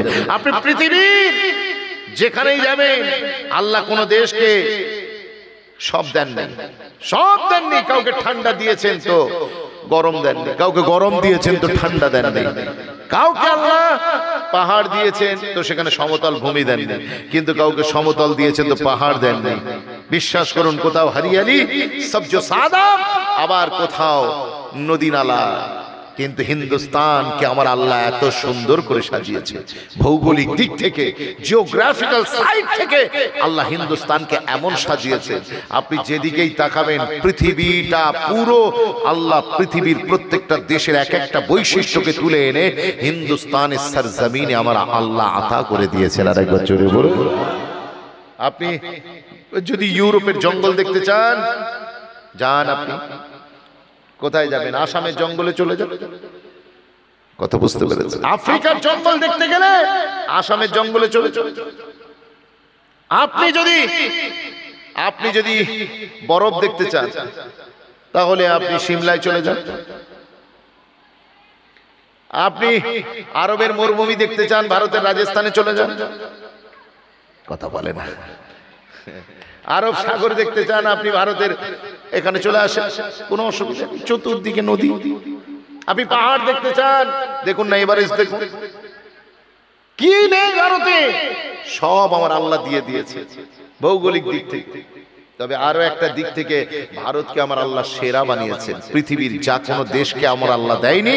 ধর্মীয় দিক থেকে সেই নিয়ামতগুলো আমার আল্লাহ বেছে বেছে আমার দুর্গাপুরের ভারতীয় মুমিন মুসলমানকে আমার আল্লাহ আতা করে দিয়েছেন। আর একটু জোরে বলবেন না? মুসলমান মনে রেখে দেন, শুধু তাই নয়, আমার আল্লাহ আমার পরওয়ারদিগার বিনিয়াজ লক্ষ্য করে দেখুন, হিন্দুস্তানে এই মানুষগুলোকে আমার আল্লাহ দ্বীনের পথের মুসাফির বানাবেন বলেন আমার আল্লাহ একটা প্ল্যান করেছিলেন, পরিকল্পনা করেছিলেন। ও নওজওয়ান তরুণেরা, আমার আল্লাহ আমার পরওয়ারদিগার অপিনিয়ন, আপনাকে আমাকে সঠিক রাস্তা দেখাবেন বলে, তার মারেফত দেবেন বলে, রাসূলুল্লাহ দ্বীনের নিচে, রাসূলের ঝান্ডার পথ ঝান্ডার নিচে আমাদেরকে আনবেন বলে আমার আল্লাহ, আমার পরওয়ারদিগার অপিনিয়ন একদিকে খাজা গরিবে নামাজকে পাঠিয়েছেন আর অপরদিকে ফুরফুরার মুজাদ্দিদুজ্জামানকে পাঠিয়ে দিয়েছে। তাই আমি বলে থাকি আল্লাহ ने हमको जो दिया सब आला दिया, सब आला दिया, सब फर्स्ट क्लास दिएছে। नबी दिएছেন आला, এমন नबी अल्लाह ने मेरे आका को इतना आला बनाया। मेरे आका इस धरती पे आए तो धरती को सुकून मिले, आसमान पे गए आसमान को उरूज मिले। मेरे आका सर उठा के बोले, कुरान बने, सर झुका के बोले, हदीस बने, कदम उठाए सुन्नत बने, कदम रखे तो जन्नत बने। जिसे मोहब्बत से देखे वो सहाबी बने, जिससे शादी करे उम्मुल मोमिनीन बने, जो पैदा हो खातूने जन्नत बने, जिसे बेटियां दे जिन्नुराइन बने, और जिसे चूमे वो हुसैन बने, जिसे मुसल्ला दे वो तो सिद्दीक बने। जोरे बोलूं ना अल्लाह এরকম নবী দিয়েছেন, নবী দিয়েছেন आला। अल्लाह ने हमको इतना दिया, जो दिया वो आला दिया। अल्लाह ने हमको नबी दिया तो नबी आजम मिला, हमको नबी मिला तो नबी आजम मिला, इमाम मिला, इमाम आजम मिला, ओली मिला तो गौस आजम मिला, और पीर मिला तो फिर मुजद्दिदुज्जामान मिला। जरे बोलो ना খাজা গরিবে নামাজ কেউ পেয়েছেন, বড় পীর সাহেব কেউ পেয়েছেন, আর দাদা হুজুর কেউ পেয়েছেন। কি গো খুশি না বেজার? কারা কারা খুশি আছেন হাত তুলে দেখায়।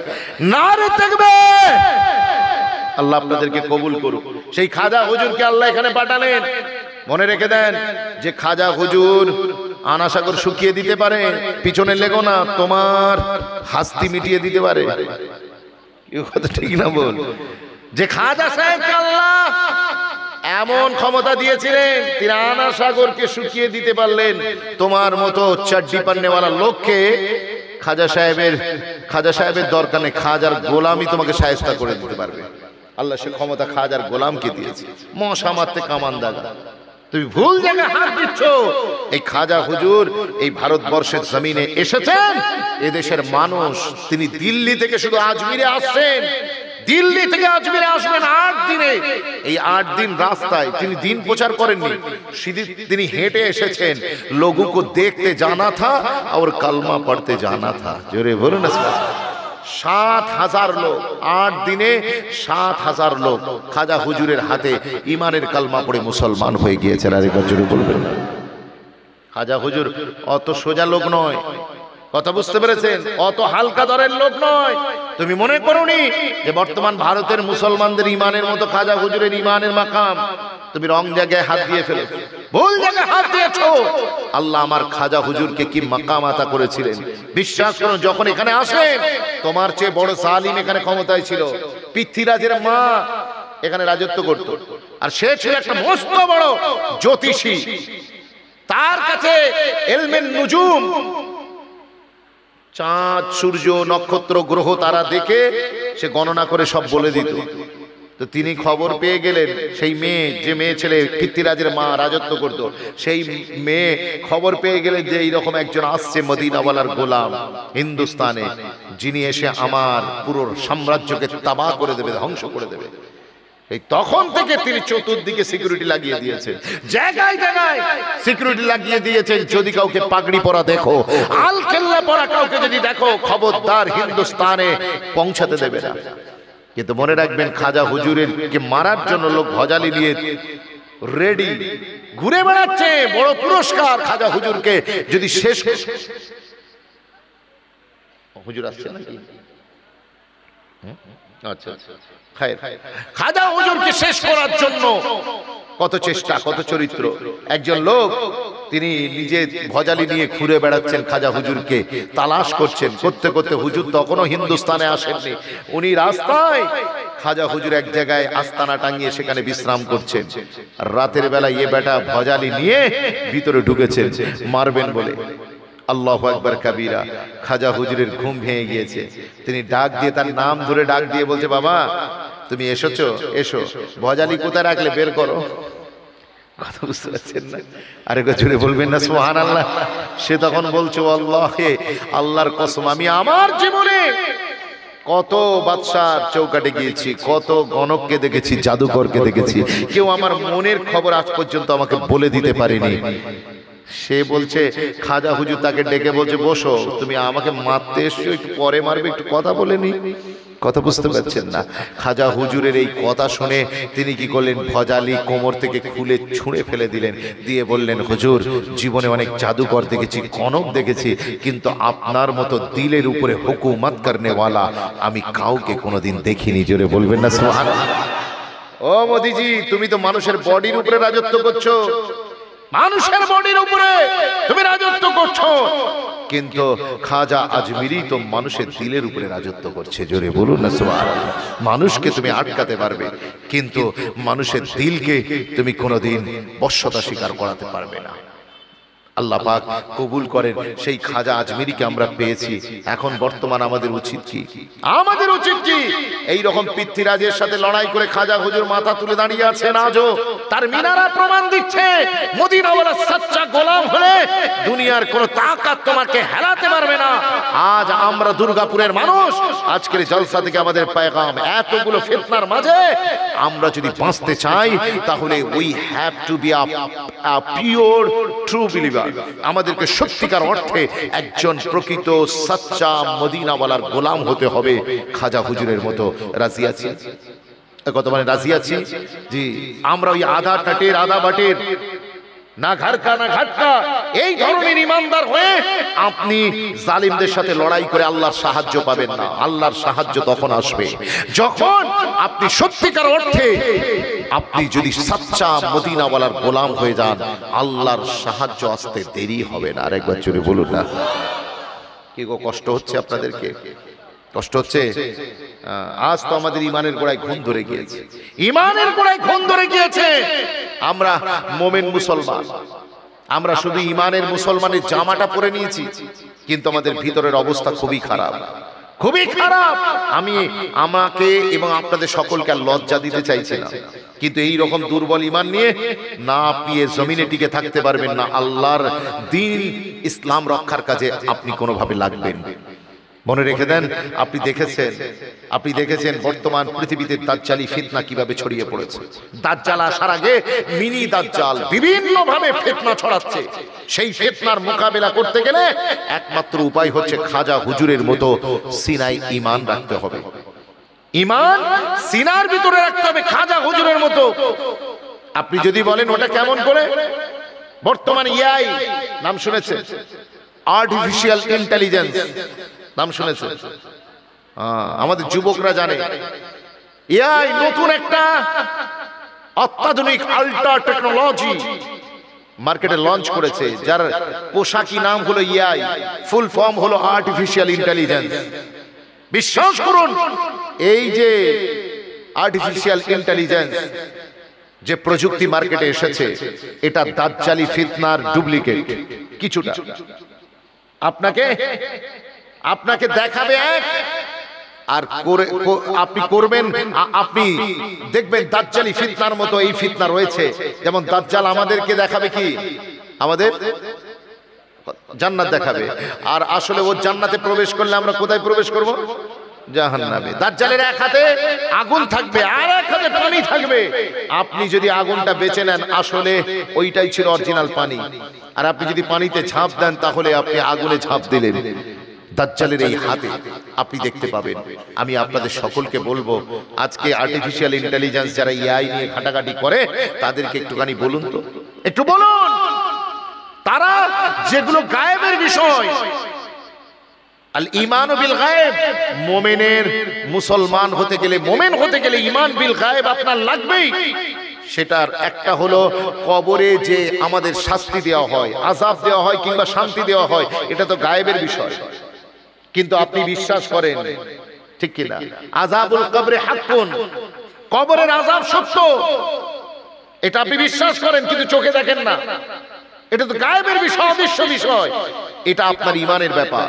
কিন্তু আর্টিফিশিয়াল ইন্টেলিজেন্স এসে আপনাকে দেখাচ্ছে যে আপনি যদি চান তাহলে আপনি কবরের অবস্থা দেখতে পাবেন, আপনি কবরের অবস্থা দেখতে পাবেন, আপনার পূর্বপুরুষ রিলেটিভস দুনিয়া থেকে বিদায় নিয়ে চলে গিয়েছে, আপনি ওকে ইনফরমেশন দিন যে আমার পূর্বপুরুষের কবরে কি চলছে, শান্তি চলছে না শাস্তি চলছে। আর্টিফিশিয়াল ইন্টেলিজেন্স নিজের তরফ থেকে একটা ভিডিও মেক করে দেবে, মেক করে আপনার সামনে উপস্থাপন করবে, আপনি দেখে হাহুতাশ করবেন। আপনার বাপের চেহারা আপনি পরিপূর্ণ দেখতে পাবেন, আপনার মায়ের চেহারা আপনি পরিপূর্ণ দেখতে পাবেন। কথা বুঝতে পেরেছেন? এত আল্ট্রা টেকনোলজি দিয়ে এই এআই তৈরি করা হয়েছে। এখন কোন মুসলমান যদি সত্যি সত্যি বিশ্বাস করে নেয় হ্যাঁ এটাই কবরে চলছে, যেটা এআই আমাদেরকে দেখাচ্ছে, তাহলে কি তার ঈমান বিল গায়েব হলো? অদৃশ্যের উপরে যে বিশ্বাস, গায়েবের উপরে যে বিশ্বাস, সে বিশ্বাস কি হলো? হলো না। এইভাবে আমাদের ঈমানকে দুর্বল করার পরিকল্পনা চলছে। যেমন দাজ্জাল আমাদের ঈমানকে দুর্বল করবে, ঈমানকে শেষ করবে, ঈমানকে লুটে নেবে। ঠিক এই রকম ভাবে আপনি শুনলে অবাক হয়ে যাবেন, আপনার বাপ মারা গিয়েছে, মা মারা গিয়েছে, আপনার প্রিটিয়েস্ট ওয়াইফ চলে গিয়েছে, আপনার হ্যান্ডসামেস্ট হাজব্যান্ড দুনিয়া থেকে বিদায় নিয়ে চলে গিয়েছে, স্বামী স্ত্রী হারিয়ে শোকে কাতর। এখন সে যদি এআই কে ইনফরমেশন দেয়, এআই কে লিখে কমেন্ট করে যে আমার স্ত্রীর সাথে আমি কথা বলতে চাই, মৃত স্ত্রীর সাথে কথা বলতে চাই, আপনি দেখবেন সেখান থেকে ভিডিও তৈরি হয়ে আপনার স্ত্রীর সঙ্গে আপনাকে কথা শোনানোর অপশন সেখানে রাখা হয়েছে। আপনি যদি চান মৃত ব্যক্তির সাথে কথা বলতে পারবেন। বলুন না নাউজুবিল্লাহ। কথা বুঝতে পেরেছেন? আমাদের যুবকরা অনেক দুর্বল ঈমানের মুসলমান, এটাকে বিশ্বাস করে ফেলবে। সুতরাং টেকনোলজি ভালো যদি সেটাকে ভালো কাজে ব্যবহার করা হয়। তরবারি ভালো জিনিস যদি সেটাকে গরু জবাইয়ের কাজে ব্যবহার করা হয়, কিন্তু মানুষ জবাইয়ের কাজে ব্যবহার করলে তাহলে ব্যবহারগত মন্দ দিক রয়েছে। বিশ্বাস করুন, এই অত্যাধুনিক টেকনোলজির যুগে আমরা যারা মুসলমানেরা এসেছি, এটা হলো আমাদের প্রযুক্তিগত ফিতনা। এই ফিতনা থেকে বাঁচবেন কিভাবে? দাজ্জাল আসার আগে দাজ্জালি ফিতনা পুরো ছড়িয়ে পড়েছে। আপনি শুনলে অবাক হবেন, একটা ছেলে আর একটা মেয়েকে পাশাপাশি দুটো ফটোকে আপনি লিখে সেখানে কমেন্ট করে দিন যে এরা একে অন্যকে হাক করছে, সঙ্গে সঙ্গে একেবারে দুজনে মিলে একে অন্যের সঙ্গে কোলাকুলি লাগিয়ে দেবে। মুসলমান মনে রেখে দেন, এই আর্টিফিশিয়াল ইন্টেলিজেন্স আপনার দিমাগকে ঘুরিয়ে দেবে। আপনি যদি তার উপরে বিশ্বাস করেন, তার তৈরি করা সমস্ত ভিডিও অডিওর উপরে আপনি যদি বিশ্বাস করে ফেলেন, তাহলে আপনার ঈমানের খাতরা আছে।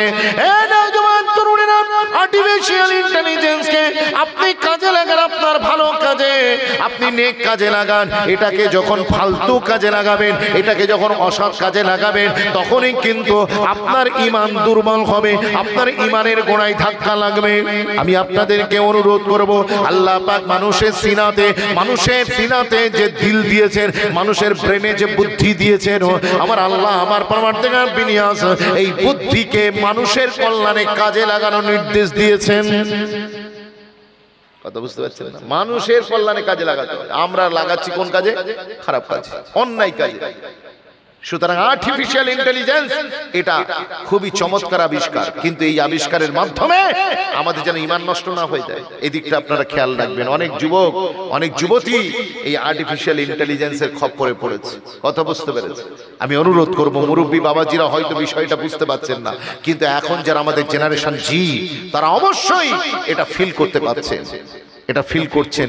আমি অনুরোধ করব, আমার নবী পাক বলেছেন জুমার দিন, প্রতি জুমার দিন মান হাফিজা আশারা আয়াতিন মিন সূরাতিল কাহফ উসিমা লাহু দাজ্জাল। এ নওজওয়ান তরুণেরা, দাজ্জাল আসার আগে দাজ্জালি ফিতনা, ছোট বড় দাজ্জালি ফিতনা আমাদের পুরো সোসাইটিকে গ্রাস করে ফেলেছে। দাজ্জাল আসার আগে তার প্রতিনিধিরা আমাদের সমাজে কাজ করছে। আমার নবী পাক বলেছে, এই দাজ্জাল এবং দাজ্জালি ফিতনা থেকে যদি বাঁচতে চাও, তাহলে প্রতি জুমার দিন 10টা করে আয়াত, প্রতি জুমার দিন যদি তোমরা 10 আয়াত কোরআন শরীফের সূরাতুল কাহফের প্রথম 10 আয়াত কিংবা শেষ 10 আয়াত মুখস্থ পড়তে পারো, তাহলে আল্লাহ পাক তোমাদেরকে দাজ্জালি ফিতনা থেকে হিফাজত নসিব করে দেবে। আর যদি মুখস্থ না হয় তাহলে পুরো সূরাতুল কাহাফ 120টা আয়াত, এই সূরাতুল কাহাফটা পুরো প্রতি জুমার দিন। সবটাই মুসলমানের আমাল এই আখিরি জামানায় এই ফিতনা থেকে বাঁচার জন্য, নিজের ঈমানকে সুরক্ষিত করার জন্য আপনার জন্য দায়িত্ব হচ্ছে 120 খানা আয়াত জুমার দিন। জুমার দিন আপনার জন্য দুটো এক্সট্রা আমাল, জুম্মা ছাড়া আপনার জন্য দুটো আমল। একটা হচ্ছে দরুদ শরীফ, কাসরাতুস সালাত আলা হাবিবিল্লাহ, নবী পাকের উপরে অসংখ্য মার্তবা দরুদ জুমার দিন যেন হয়। আর নাম্বার 2, দ্বিতীয় নম্বর, একেবারে শুরু থেকে শেষ পর্যন্ত যেন সূরাতুল কাহাফটা পড়া হয়। কি গো রাজি আছে? বলেন ইনশাআল্লাহ। বলবেন না ইনশাআল্লাহ? নারে তাকবীর। জি, এই দাজ্জাল আমাদের খিদমতে একদিন আসবে, আসবে।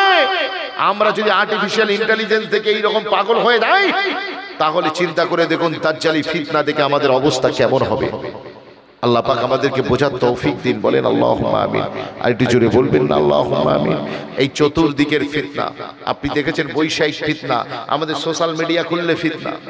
ফেসবুক খুলেছেন আমরা একটুখানি ওয়াজ শুনবো বলে, কিন্তু না, আগে আপনি ফেসবুক চালাতেন, এখন ফেসবুক আপনাকে চালাচ্ছে। আগে আপনি নিজে ইউটিউব চালাতেন, আর এখন সোশ্যাল মিডিয়ার প্ল্যাটফর্ম গুলোকে আপনাকেই চালাচ্ছে তারা। তার কারণ আপনি যদি 5-10 মিনিটের জন্য ভিতরে একবার ঢুকেছেন, তো আধা ঘন্টা 40 মিনিট 1 ঘন্টার আগে আপনি ওখান থেকে বেরোতে পারবেন না। কথা ঠিক বলছি না? বলবো, আপনি ওখান থেকে বেরোতে পারবেন না, কারণ ওরা জানে আপনাকে কোন কোন জিনিসগুলো দিলে আপনি তবে এখানে থাকবেন এবং আপনি এই ভিডিও ইউটিউব আপনারা দেখতে পাবেন। মনে রেখে দেন মুসলমান, আজকে চতুর্দিকের ফিতনা থেকে বাঁচার জন্য আপনার আমার জন্য উপায় এই সূরা কাহাফ পড়া। আখিরি জামানায় এই ফিতনা আল্লাহ পাক আমাদের সকলকে হিফাজত করেন। বলেন আল্লাহুম্মা আমিন। আর একটু জোরে বলেন আল্লাহুম্মা আমিন। আর একটা কাজ, আউলিয়া ইকরামের নিসবত। আউলিয়া ইকরামের নিসবত। আজ আখিরি জামানায় নবী তো আসবেন না, কিন্তু নায়েবে নবী খাজা হুজুর থেকে শুরু করে কুতুবউদ্দিন বখতিয়ার কাকি, নিজামউদ্দিন আউলিয়া, জি, শিহাবউদ্দিন সোহরওয়ার্দী, হাসান বসরি, রাবিয়া বসরি, জুন্নুন মিশরি, বিসরি হাফি, ইমাম জাফর সাদিক, ইমাম বাকের, ইমাম সাইনুল আবিদিন, জি, নূর মোহাম্মদ নিজামপুরি, সুফি ফাতি আলী ওয়াইসি, মুজাদ্দিদুজ জামান আলা হযরত দাদা হুজুর পীর কেবলার নিসবত আপনাকে আর আমাকে এই ফিতনার হাত থেকে বাঁচাতে পারে। ওই জন্য শুধু ফুরফুরা শরীফে গিয়ে জিয়ারত করে চলে এলে হবে না, আল্লাহর ওলিদের সাথে নিসবত কায়েম করতে হবে, তাজ রাখতে হবে। শুধু জিয়ারত করে ঘুরে চলে আসবো আর মনসুর মিঠাই নিয়ে ঘুরে চলে আসবো না, ওটা তাবাররুক আপনি নিয়ে এসেছেন, ভালো জিনিস, কিন্তু আল্লাহর ওলির সাথে কতটুকুন আপনি নিজের কলবের তাআল্লুক করতে পেরেছেন, এইটাই সবচেয়ে বড় ইম্পর্টেন্ট জিনিস। এইটাই বড় ইম্পর্টেন্ট জিনিস। আমাদের কলবের সাথে সম্পর্ক আমাদের পীর মুর্শিদের কেমন? কলবের সাথে যতক্ষণ না সম্পর্ক হচ্ছে ততক্ষণ পর্যন্ত আমাদের জিয়ারত করলে সওয়াব হবে, কিন্তু এই ফিতনা থেকে আমি বাঁচতে পারবো না। এই ওলি আউলিয়া নিসবত আমাদেরকে আখিরি জামানায় পুরো চতুর্দিক থেকে ঘিরে রাখবে, যাতে করে কোনো ফিতনা আমাদের উপরে অ্যাটাক করতে না পারে। অনেক লোক তো বলছে আল্লাহর ওলিদেরকে আল্লাহ কোনো ক্ষমতা দেয়নি। আল্লাহর ওলিদের সামনে নন মুসলিমদেরকে কি বলবো আমি? আমাদের ঘরের ভিতর থেকে লোকজন ওলিদের কারামতকে তারা তুচ্ছ-তাচ্ছিল্য করছে। কথা ঠিক না বলবো?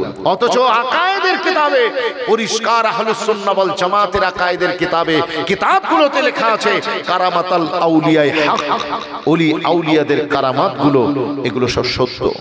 আপনারা জানেন কোরআন শরীফ খুললে আপনি দুটো ওলির পরিচয় পাবেন। আমার আল্লাহ, আমার পরবর্তীকার বিনিয়াস 114 খানা সূরা নাযিল করেছেন, তার ভিতরে দুটো সূরাকে আমার আল্লাহ ওলিদের নামে নাযিল করেছেন। জোরে বলুন। একটা হলো সূরা লোকমান। লোকমান, হযরতে লোকমান কোন নবী ছিলেন না, তিনি ছিলেন আল্লাহর ওলি। আর একজন ছিলেন হযরতে মারিয়াম, সূরা মারিয়াম। এই মা মারিয়াম ইনিও কিন্তু কোন নবী ছিলেন না, ইনি ছিলেন আল্লাহর ওলিয়া বান্দি, মাহবুবা বান্দি। আল্লাহ পাক তার নামেও সূরা নাযিল করেছেন।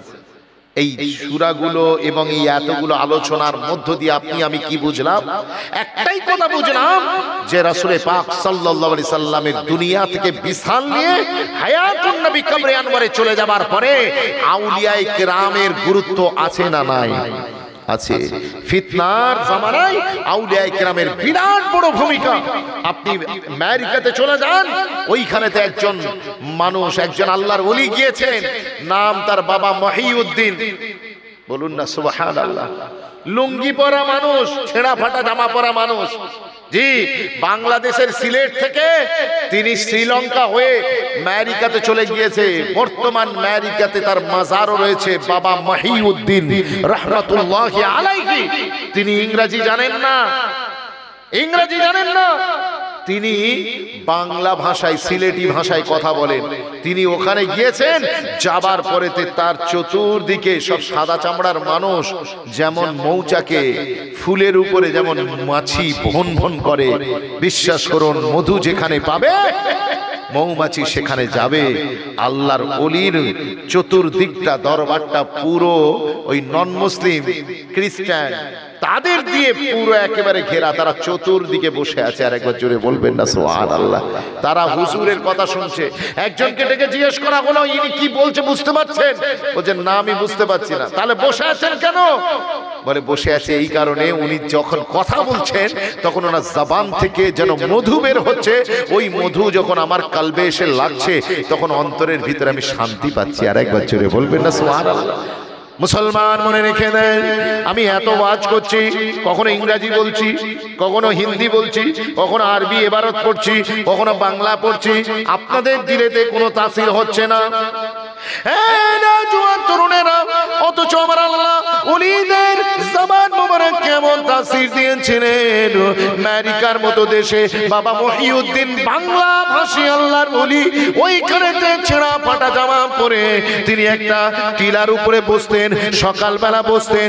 আর লক্ষ্য করে দেখুন, উনি যখন বসতেন ওনার চতুর্দিকে সমস্ত সাদা চামড়ার মানুষ দলে দলে দলে দলে কাতারে কাতারে এসে হাজির হতেন।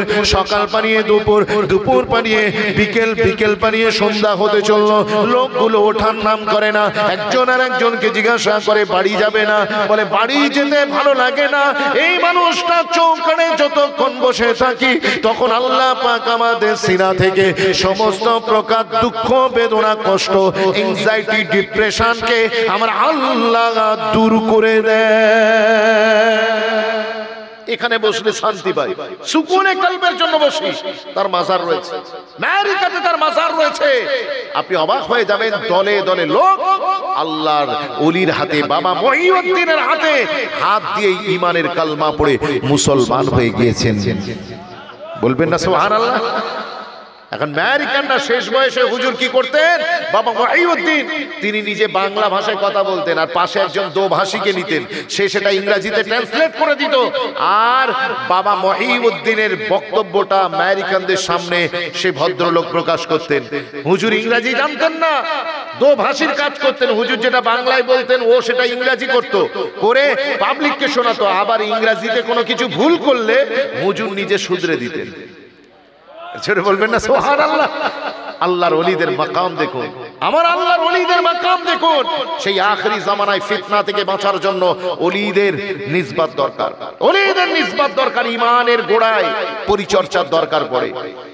কথা বুঝতে পেরেছেন? ঘরে গাছ লাগিয়েছেন, যদি আপনি সেখানটাকে একটু না নিড়ান, চতুর্দিকে আগাছা কুগাছা পরিষ্কার না করেন, ও অরিজিনাল মূল গাছটাকে নষ্ট করে দেবে। সেই যেমন ফসল জমিতে বীজ বপন করে তার আগাছা নিড়ানোর প্রয়োজন পড়ে, তেমনি আমাদের সিনাতে ঈমান আসার পরে ঈমানের গোড়ায় অনেক খুন ধরে যায়। সেই খুনগুলো পরিষ্কারের জন্য আউলিয়া ইকরামের নিসবত দরকার। ওলি আউলিয়া হাতে কলমে দেখিয়ে দেয় যে তোমার কলবে এই সমস্যা, তোমার ঈমানের এই সমস্যা, তোমার ট্রিটমেন্ট এটা, তোমার মেডিসিন এটা, এই টোটকা নিয়ে যাও, এই পুরিয়া নিয়ে যাও, তুমি এইটার উপরে আমল করো, তোমার রোগ সেরে যাবে। বিশ্বাস করুন, তাই আমাদের পূর্বপুরুষেরা আল্লাহর ওলিদের পেয়েছিলেন। আমাদের বড় সৌভাগ্য, আল্লাহ মুজাদ্দিদুজ্জামান দাদা হুজুর পীর কেবলাকে আমাদের বাংলা সরজমিনে পাঠিয়েছেন। আর একবার জোরে বলুন না সুবহানাল্লাহ। এই বাংলার মানুষের সৌভাগ্য, দাদা হুজুরের মতো একজন হাস্তিকে আল্লাহ বাংলা সরজমিনে পাঠিয়েছে। দাদা হুজুর পীর কেবলা রাহমাতুল্লাহি আলাইহি কত বড় একজন হাস্তির নাম, কত মানুষকে তিনি ঈমানের দর্শ দিয়েছেন। কাদিয়ানীরা মানুষের ঈমান লোটার চেষ্টা করেছে, কত বলছে খ্রিস্টানেরা এলাকায় এলাকায় খ্রিস্টান মিশনারি চালু করেছিল, যেখানে প্রাকৃতিক দুর্যোগ হতো। আজও আপনি দেখবেন যখনই কত সাইক্লোন হয়, আমফান হয়, ইয়াসের ঝড় আসে, লাইলা আসে, আইলা আসে, তখনই সেইখানেতে ওই খ্রিস্টান মিশনারিরা ওষুধ, মেডিসিন, কাপড় জামা নিয়ে হাজির হয়ে যায়। আর বিপদের দিনে যে পাশে থাকে মানুষ তাকে আসল বন্ধু বলে মনে করে না।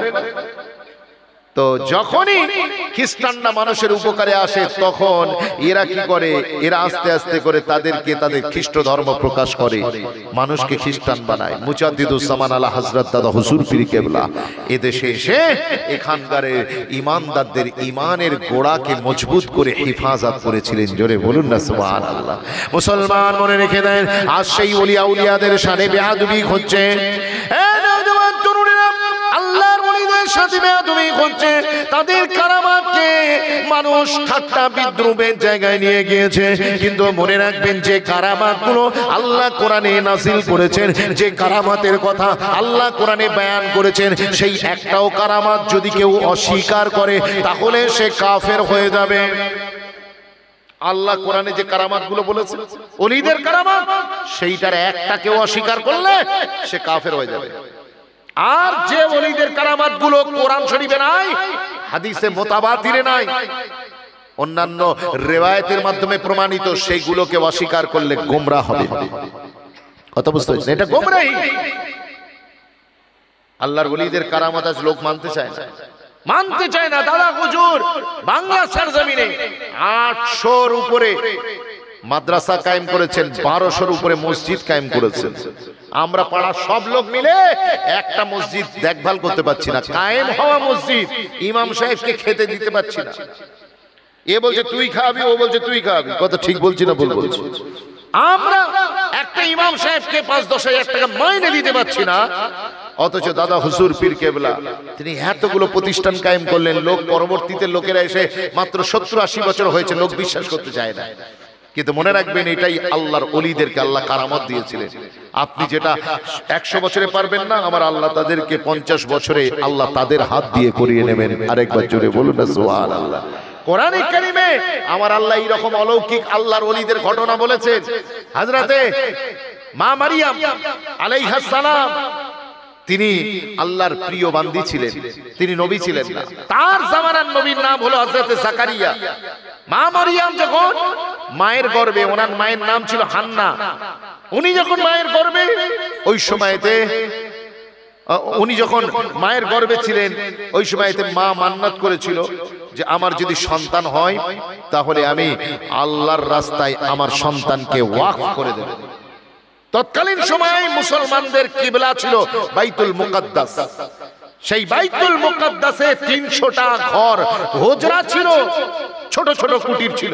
সেই কুটিরগুলোতে যারা দ্বীন শিখতে আসতো, শরিয়াত শিখতে আসতো, তাদেরকে ওই কুটিরে থেকে তারা সেই জামানার নবীদের কাছে বাইতুল মুকাদ্দাসে নবীরা ইমামতি করতেন, সেখানে দর্শ দিতেন, সেইখানেই নবীদের কাছে তারা দর্শ শিখতেন, নবীদের কাছে দর্শ শিখতেন। তো মা মারিয়ামের আম্মা জান তিনি নিয়ত করেছিলেন, আমার গর্ভে সন্তান হলে আমি আল্লাহর রাস্তায় ওয়াকফ করে দেব।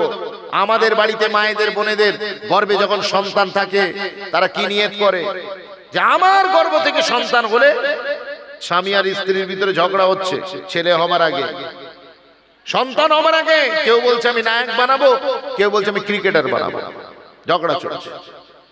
কথা বুঝতে পেরেছেন? বিশ্বাস করুন, আল্লাহ ওয়ালাদের চিন্তাধারা দেখুন। তার মা হান্না নিয়ত করলো, আমার গর্ভের সন্তান হলে আমি তাকে আল্লাহর রাস্তায় ওয়াকফ করে দেব। কিন্তু যখন সন্তান জন্মালো তখন একটা কন্যা জন্মেছে, মেয়ে হয়েছে। আচ্ছা বলুন তো, মেয়ে ছেলেকে কি করে তিনি বাইতুল মুকাদ্দাসে একা ছেড়ে দেবেন? ওইখানে চতুর্দিকে 300টা ঘরে সব তো ছেলেরা, পুরুষদের আনাগোনা, একে কি করে আল্লাহর রাস্তায় দেবেন? রাত যায় দিন আসে, দিন যায় রাত আসে, মা মারিয়াম আস্তে আস্তে জওয়ান হয়ে গিয়েছে, যুবতী হয়ে গিয়েছে। ওই সময় তার মা এবারে একেবারে বয়সের শেষ প্রান্তে, তিনি বললেন আমি তো বিদায় নেব, কিন্তু আল্লাহর সাথে যে মান্নত করেছিলাম, আল্লাহর সাথে মান্নত আমাকে পুরা করতেই হবে। এই নিয়ত করে তিনি কি করলেন, তিনি বললেন আমার মেয়ে মারিয়ামকে আমি বাইতুল মাকদিসে আল্লাহর রাস্তায় ওয়াকফ করে দেব, তবে আমার যেহেতু যুবতী মেয়ে, এই মেয়েটা যাতে অন্যান্য পুরুষদের নজর থেকে হেফাজতে থাকে, ফিতনা থেকে বেঁচে থাকে, তার জন্য একটা এর অভিভাবক চাই, গার্জেন চাই, ওইখানে আমার মেয়েকে দেখভাল করবে, ওইখানে আমার মেয়েকে দেখভাল করবে। এই করে তিনি কি করলেন জানেন, মরিয়ামের খবরটা ছড়িয়ে দিলেন, পুরো মহল্লাতে ছড়িয়ে পড়লো। লোকজন সবাই মা মরিয়ামের নাম ইতিপূর্বে শুনেছে, যে বড় আবেদা জাহেদা মেয়ে ছেলে, জীবনে কোনোদিন তার চরিত্রে দামানে এতটুকু দাগ লাগেনি, জীবনে কোনোদিন তিনি মিথ্যা বলেননি, কারোর চেহারার দিকে পরপুরুষের দিকে চোখ তুলে তাকাননি। যখন এই সব শুনেছে তখন লোক তো হুমড়ি খেয়ে এনার ঘরে এসে হাজির, হুমড়ি খেয়ে এসে হাজির। এ বলছে আমার দায়িত্বে দেন, ও বলছে আমার দায়িত্বে দেন। এত লোক জমে গেল, তখন লটারি করতে হলো, লটারি ফেলা হলো। লটারিতে কার নাম উঠেছে জানেন? সেই জামানার নবীর নাম, হযরতে জাকারিয়া আলাইহিস সালামের নাম। মা মরিয়ামের আম্মাজান আব্বাজান খুব খুশি যে অন্তত একটা নবীর আন্ডারে আমার মেয়ে থাকবে, আবার সম্পর্কে উনি খালু হন। তখন জাকারিয়া নবীর বয়স 120 বছর, ওনার বিবির বয়স 100 বছর। তখন যেহেতু বয়স্ক মানুষ, অসুবিধা নেই, আবার সম্পর্কে খালু হয়, তো তার আন্ডারে, তার তত্ত্বাবধানে আমার মেয়েকে যদি বাইতুল মাকদিসে ছেড়ে দিই, তাহলে নো প্রবলেম, আমাদের কোনো দুশ্চিন্তার কোনো কারণ নেই। মুসলমান মনে রাখবেন, বাইতুল মুকাদ্দাসের একটা হুজরাকে নির্দিষ্ট করে নিলেন। ওই নওজওয়ান তরুণেরা ওই হুজরার ভিতরে মা মারিয়াম থাকতে লাগলেন। রাত যায় দিন আসে, দিন যায় রাত আসে। আল্লাহর বড় ওলিয়া বান্দি হযরতে মা মরিয়াম, তিনি দিনের বেলা কিয়াম, দিনের বেলা সিয়াম, রাত্রিতে কিয়াম, দিনে সারা দিন রোজা রাখতেন, আর রাত্রে আল্লাহর হুজুরিতে দাঁড়িয়ে নামাজের মুসাল্লা বিছিয়ে তিনি নামাজে দাঁড়িয়ে যেতেন। বিশ্বাস করুন, এইভাবে রাত পার হচ্ছে, দিন পার হচ্ছে, রাত পার হচ্ছে, দিন পার হচ্ছে। ও মুসলমান মনে রেখে দেন, একদিন হযরতে জাকারিয়া নবী তিনি দূরে কোথাও গিয়েছেন, এদিকে মারিয়াম আলাইহিস সালাম তিনি রোজা রেখেছেন। প্রতিদিন ইফতারের সামান, সেহরির সামান তিনি এনে দেন। আজকে দূরে কোথাও চলে গিয়েছে, সন্ধ্যা নেমে এসেছে, ইফতারের সময় হয়েছে। হযরতে জাকারিয়া নবী তিনি দ্রুত ফিরে এলেন বাড়িতে, দ্রুত ফিরে এলেন বাইতুল মাকদিসের কাছে। মারিয়ামের জন্য আমি তো ইফতারের কোনো ইন্তজাম করতে পারিনি, তিনি ছুটে এলেন, আমি ছাড়া ও তো আর কেউ নেই। হযরতে জাকারিয়া নবী বাজার করে দরজার পাশে রেখে দিতেন, মা মরিয়াম আস্তে করে দরজাটা খুলে বাজারটা হাতটা বাড়িয়ে বাজারটা নিয়ে ভিতরে, ঘরের ভিতরে পুরে নিতেন, দরজা বন্ধ করে দিতেন। কি আবেদা জাহেদা নারী, জীবনে কোনোদিন পরপুরুষের দিকে তাকায়নি। আর আমাদের কি যুবক কি যুবতী যাদের ঠিক নেই চরিত্র, তারা বিয়ের সময় ছেলে মেয়ে খুঁজছে পবিত্র। কথা ঠিক বলছি না ভুল বলছি? আপনি যেমন আপনার জন্য তেমন, কথা বলে না। আমার কথা বুঝছেন? আমার মা মারিয়াম তিনি আজকে লেট হয়ে গিয়েছে জাকারিয়া নবী আসতে, তিনি ইফতারের সময় অতিক্রান্ত হবার পরে তিনি যখন ঘরের কাছে এলেন, এসে দেখলেন আল্লাহু আকবার কাবীরা, যেদিন আমার পালা সেই দিন আমি তো যে ফলগুলো এনে দিই, যে ফ্রুটস গুলো এনে দিই, সেগুলো সব মৌসুমের ফ্রুটস, সেই সিজনে যে ফল হতো সেই ফল আমি এনে দিতাম। কিন্তু আল্লাহু আকবার কাবীরা, আজকে আমি এর বাজার করে দিই, ইফতার এনে দিইনি, কিন্তু ঘরের সামনে আমি দেখতে পাচ্ছি যে বেমৌসুমি ফল তার ঘরের সামনে পড়ে আছে। আর একটু জোরে বলবেন না সুবহানাল্লাহ? বিশ্বাস করুন, এই ঘটনা আমি আপনাকে কোনো বই থেকে বলছি না, তাফসীরের কিতাব এবং কোরআনে কারীম থেকে বলছি। কোরআন বলছে ওয়াজাদা ইনদাহা রিজকা ক্বালা ইয়া মারইয়ামু আন্না লাকি হাযা ক্বালাত হুয়া মিন ইনদিল্লাহ ইন্নাল্লাহা ইয়ারযুকু মান ইয়াশাউ বিগাইরি হিসাব। ও ভাইজানেরা, হযরতে জাকারিয়া নবী তিনি যখন বেমৌসুমি ফল দেখেছেন সঙ্গে সঙ্গে তিনি অবাক হয়ে হতভম্ব হয়ে মারিয়ামকে ডাক দিলেন দরজার বাইরে থেকে, আন্না লাকি হাদা, ও মারিয়াম আজকে আমি বাজার করে দিইনি, আজকে আমি তোমার ইফতারের জন্য ফল ফলাদি এনে দিইনি, কিন্তু তোমার এই ফল এলো কোথায়? আবার এলো যদি বা তাও আবার বেমৌসুমি ফল, যেটা এই মৌসুমে পাওয়া যায় না। এটা আপেলের সিজন নয়, আপেল পেলে কোথায়? এটা নাশপাতি সিজন নয়, নাশপাতি পেলে কোথায়? আঙ্গুরের সিজন নয়, আঙ্গুর পেলে কোথায়? তরমুজের সিজন নয়, তরমুজ পেলে কোথায়? ও ভাইজানেরা, হযরত মারিয়ামকে প্রশ্ন করছেন যুগের নবী হযরত জাকারিয়া বলছেন, ইয়া মারিয়াম আন্না লাকি হাদা, ও মারিয়াম তুমি এই বেমৌসুমি ফল কোথা থেকে আমদানি করেছো? সঙ্গে সঙ্গে হযরতে মা মারিয়াম তিনি বললেন, ক্বালাত হুয়া মিন ইনদিল্লাহ, এটা আমি আনায়ন করিনি, বরং এটা আমার আল্লাহ আমাকে পাঠিয়ে দিয়েছে। একটু জোরে বলা যাবে না সুবহানাল্লাহ? যেই দেখেছেন না হযরতে জাকারিয়া নবী, তিনি তো জামানার নবী, তার দিলের ভিতরে চোট লেগে গেল। আল্লাহ এটা কিরকম হলো? নবুয়তের দরজা উপরে, বেলায়েতের দরজা তার চেয়ে নিচে। আপনি মারিয়াম একজন আপনার ওলি, তার কাছে বেলায়াত আছে, সে নবী নয়, আর আমি জাকারিয়া হলাম জামানার নবী। আমার মাকাম কোন জায়গায়, ওর মাকাম কোন জায়গায়? আল্লাহ আপনি ওকে বেমৌসুমি ফল দিতে পারেন, আর আপনি আমাকে বয়স পার হয়ে গিয়েছে, আপনি আমাকে সন্তান দিতে পারেন না? জোরে বলবেন না সুবহানাল্লাহ? একটা বয়স, একটা সন্তান হওয়ার নির্দিষ্ট বয়স আছে তো, কথা বলে না। পুরুষের একটা ক্ষমতা থাকে, নারীর একটা টাইম টেবিল থাকে, তারপরে তো তাদের সন্তানের ওভারকাম বয়স ওভারকাম হয়ে গেলে সন্তান ধারণের ক্ষমতা যদি না থাকে সন্তান হবে না।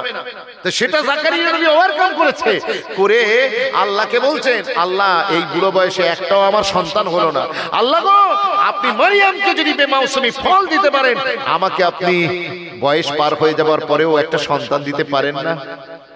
আল্লাহু আকবার কবীরা। হযরতে জাকারিয়া নবী এই দোয়া কোথায় করছেন? কোথায় করছেন? আজকে যারা পীর বিরোধী মানুষ আছে, আল্লাহর ওলিদের শানে গুস্তাখি করে, সেই বেয়াদবরা বলে যে তোরা তো দোয়া করিস ফুরফুরাই গিয়ে, খাজা হুজুরের মাজারে গিয়ে, বাগদাদ শরীফে গিয়ে, তোরা নিজামুদ্দিন আউলিয়া হুজুরের মাজারে গিয়ে, তোরা সাবির পিয়ার মাজারে গিয়ে, জি তোরা আল্লাহর ওলিদের মাজারে গিয়ে দুটো হাত তুলে দোয়া করিস কেন? ওটা তো ঘর থেকে করতে পারিস। সাবরেসানি ঘর থেকে হয়, ফুরফুরায় যাবার দরকার কি আছে? বাকুল শরীফে যাবার দরকার কি আছে? মানিক পীরতলায় যাবার দরকার কি আছে? তোরা ওখানে পীর সাহেবের মাজারে কেন যাস? এখানে জাকারিয়া নবী কোন জায়গায় দাঁড়িয়ে আল্লাহর কাছে দোয়া করছেন দেখুন। পাশেই বাইতুল মাকদিস, তিনি বাইতুল মাকদিসে গেলেন না, তিনি ওই জায়গায় মারিয়ামের এই কারামত দেখলেন। মারিয়াম আল্লাহর ওলি, আমার আল্লাহ মারিয়ামের জন্য বেমৌসুমি ফল দিয়ে দিয়েছিলেন। জোরে বলুন। তাহলে আল্লাহর ওলিদের জন্য আল্লাহ বেমৌসুমি ফল দিচ্ছে গো, আর তুমি বলছো ওলিদের কারামত মানি না। মুসলমান মনে রেখে দেন, যারা বলছে ওলিদের চৌকাটে যাওয়ার দরকার কি আছে, আমার আল্লাহ আমার পরওয়ারদিগার বিনিয়োগ আল্লাহর ওলিদের মাজারে যাওয়া যাবে কি যাবে না লক্ষ্য করে দেখুন। হযরতে মা মারিয়ামের চৌকাটে যখন এই কারামত জাকারিয়া নবী দেখেছেন, তিনি আর থাকতে পারলেন না, তিনি কি করলেন? আল্লাহর দরবারে দুটো হাত বাড়িয়ে দিলেন। হুনালিকা দাআ জাকারিয়া রাব্বাহ ক্বালা রাব্বি হাবলি মিন লাদুনকা যুররিয়াতান তাইয়্যিবা ইন্নাকা সামিউদ দুআ فنادته الملائكة وهو قائم يصلي في المحراب أن الله يبشرك بيحيى مصدقا بكلمات من الله وسيدا وحسورا ونبيا من الصالحين।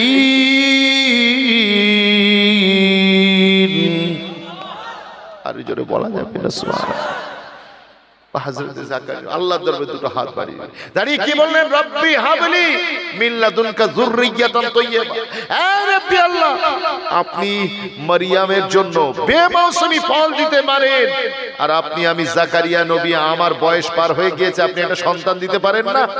সঙ্গে সঙ্গে আমার আল্লাহ, দোয়া এখনো হাত নামায়নি, আমার আল্লাহর তরফ থেকে ঘোষণা এসে গেল।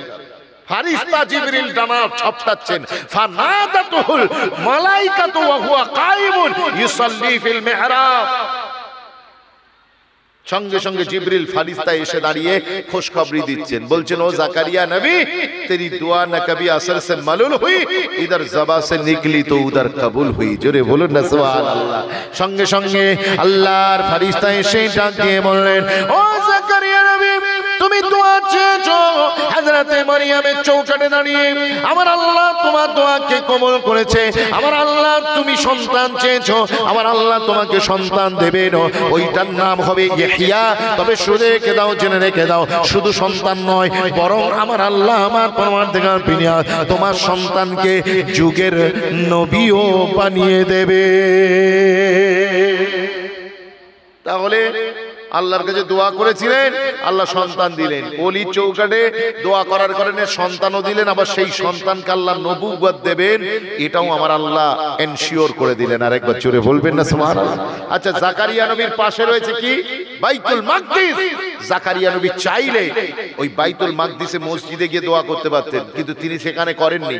বরং কোরআন বলছে, হুনালিকা দাস জাকারিয়া রাব্বা, বরং হযরতে জাকারিয়া নবী মারিয়ামের চৌকাঠ, মারিয়ামের যে হুজরা, ওই আল্লাহর ওলির চৌকাঠে দাঁড়িয়ে আল্লাহর দরবারে দোয়া করেছেন। বলুন না সুবহানাল্লাহ। মাশাআল্লাহ। হুজুর কিবলা এসে গিয়েছে।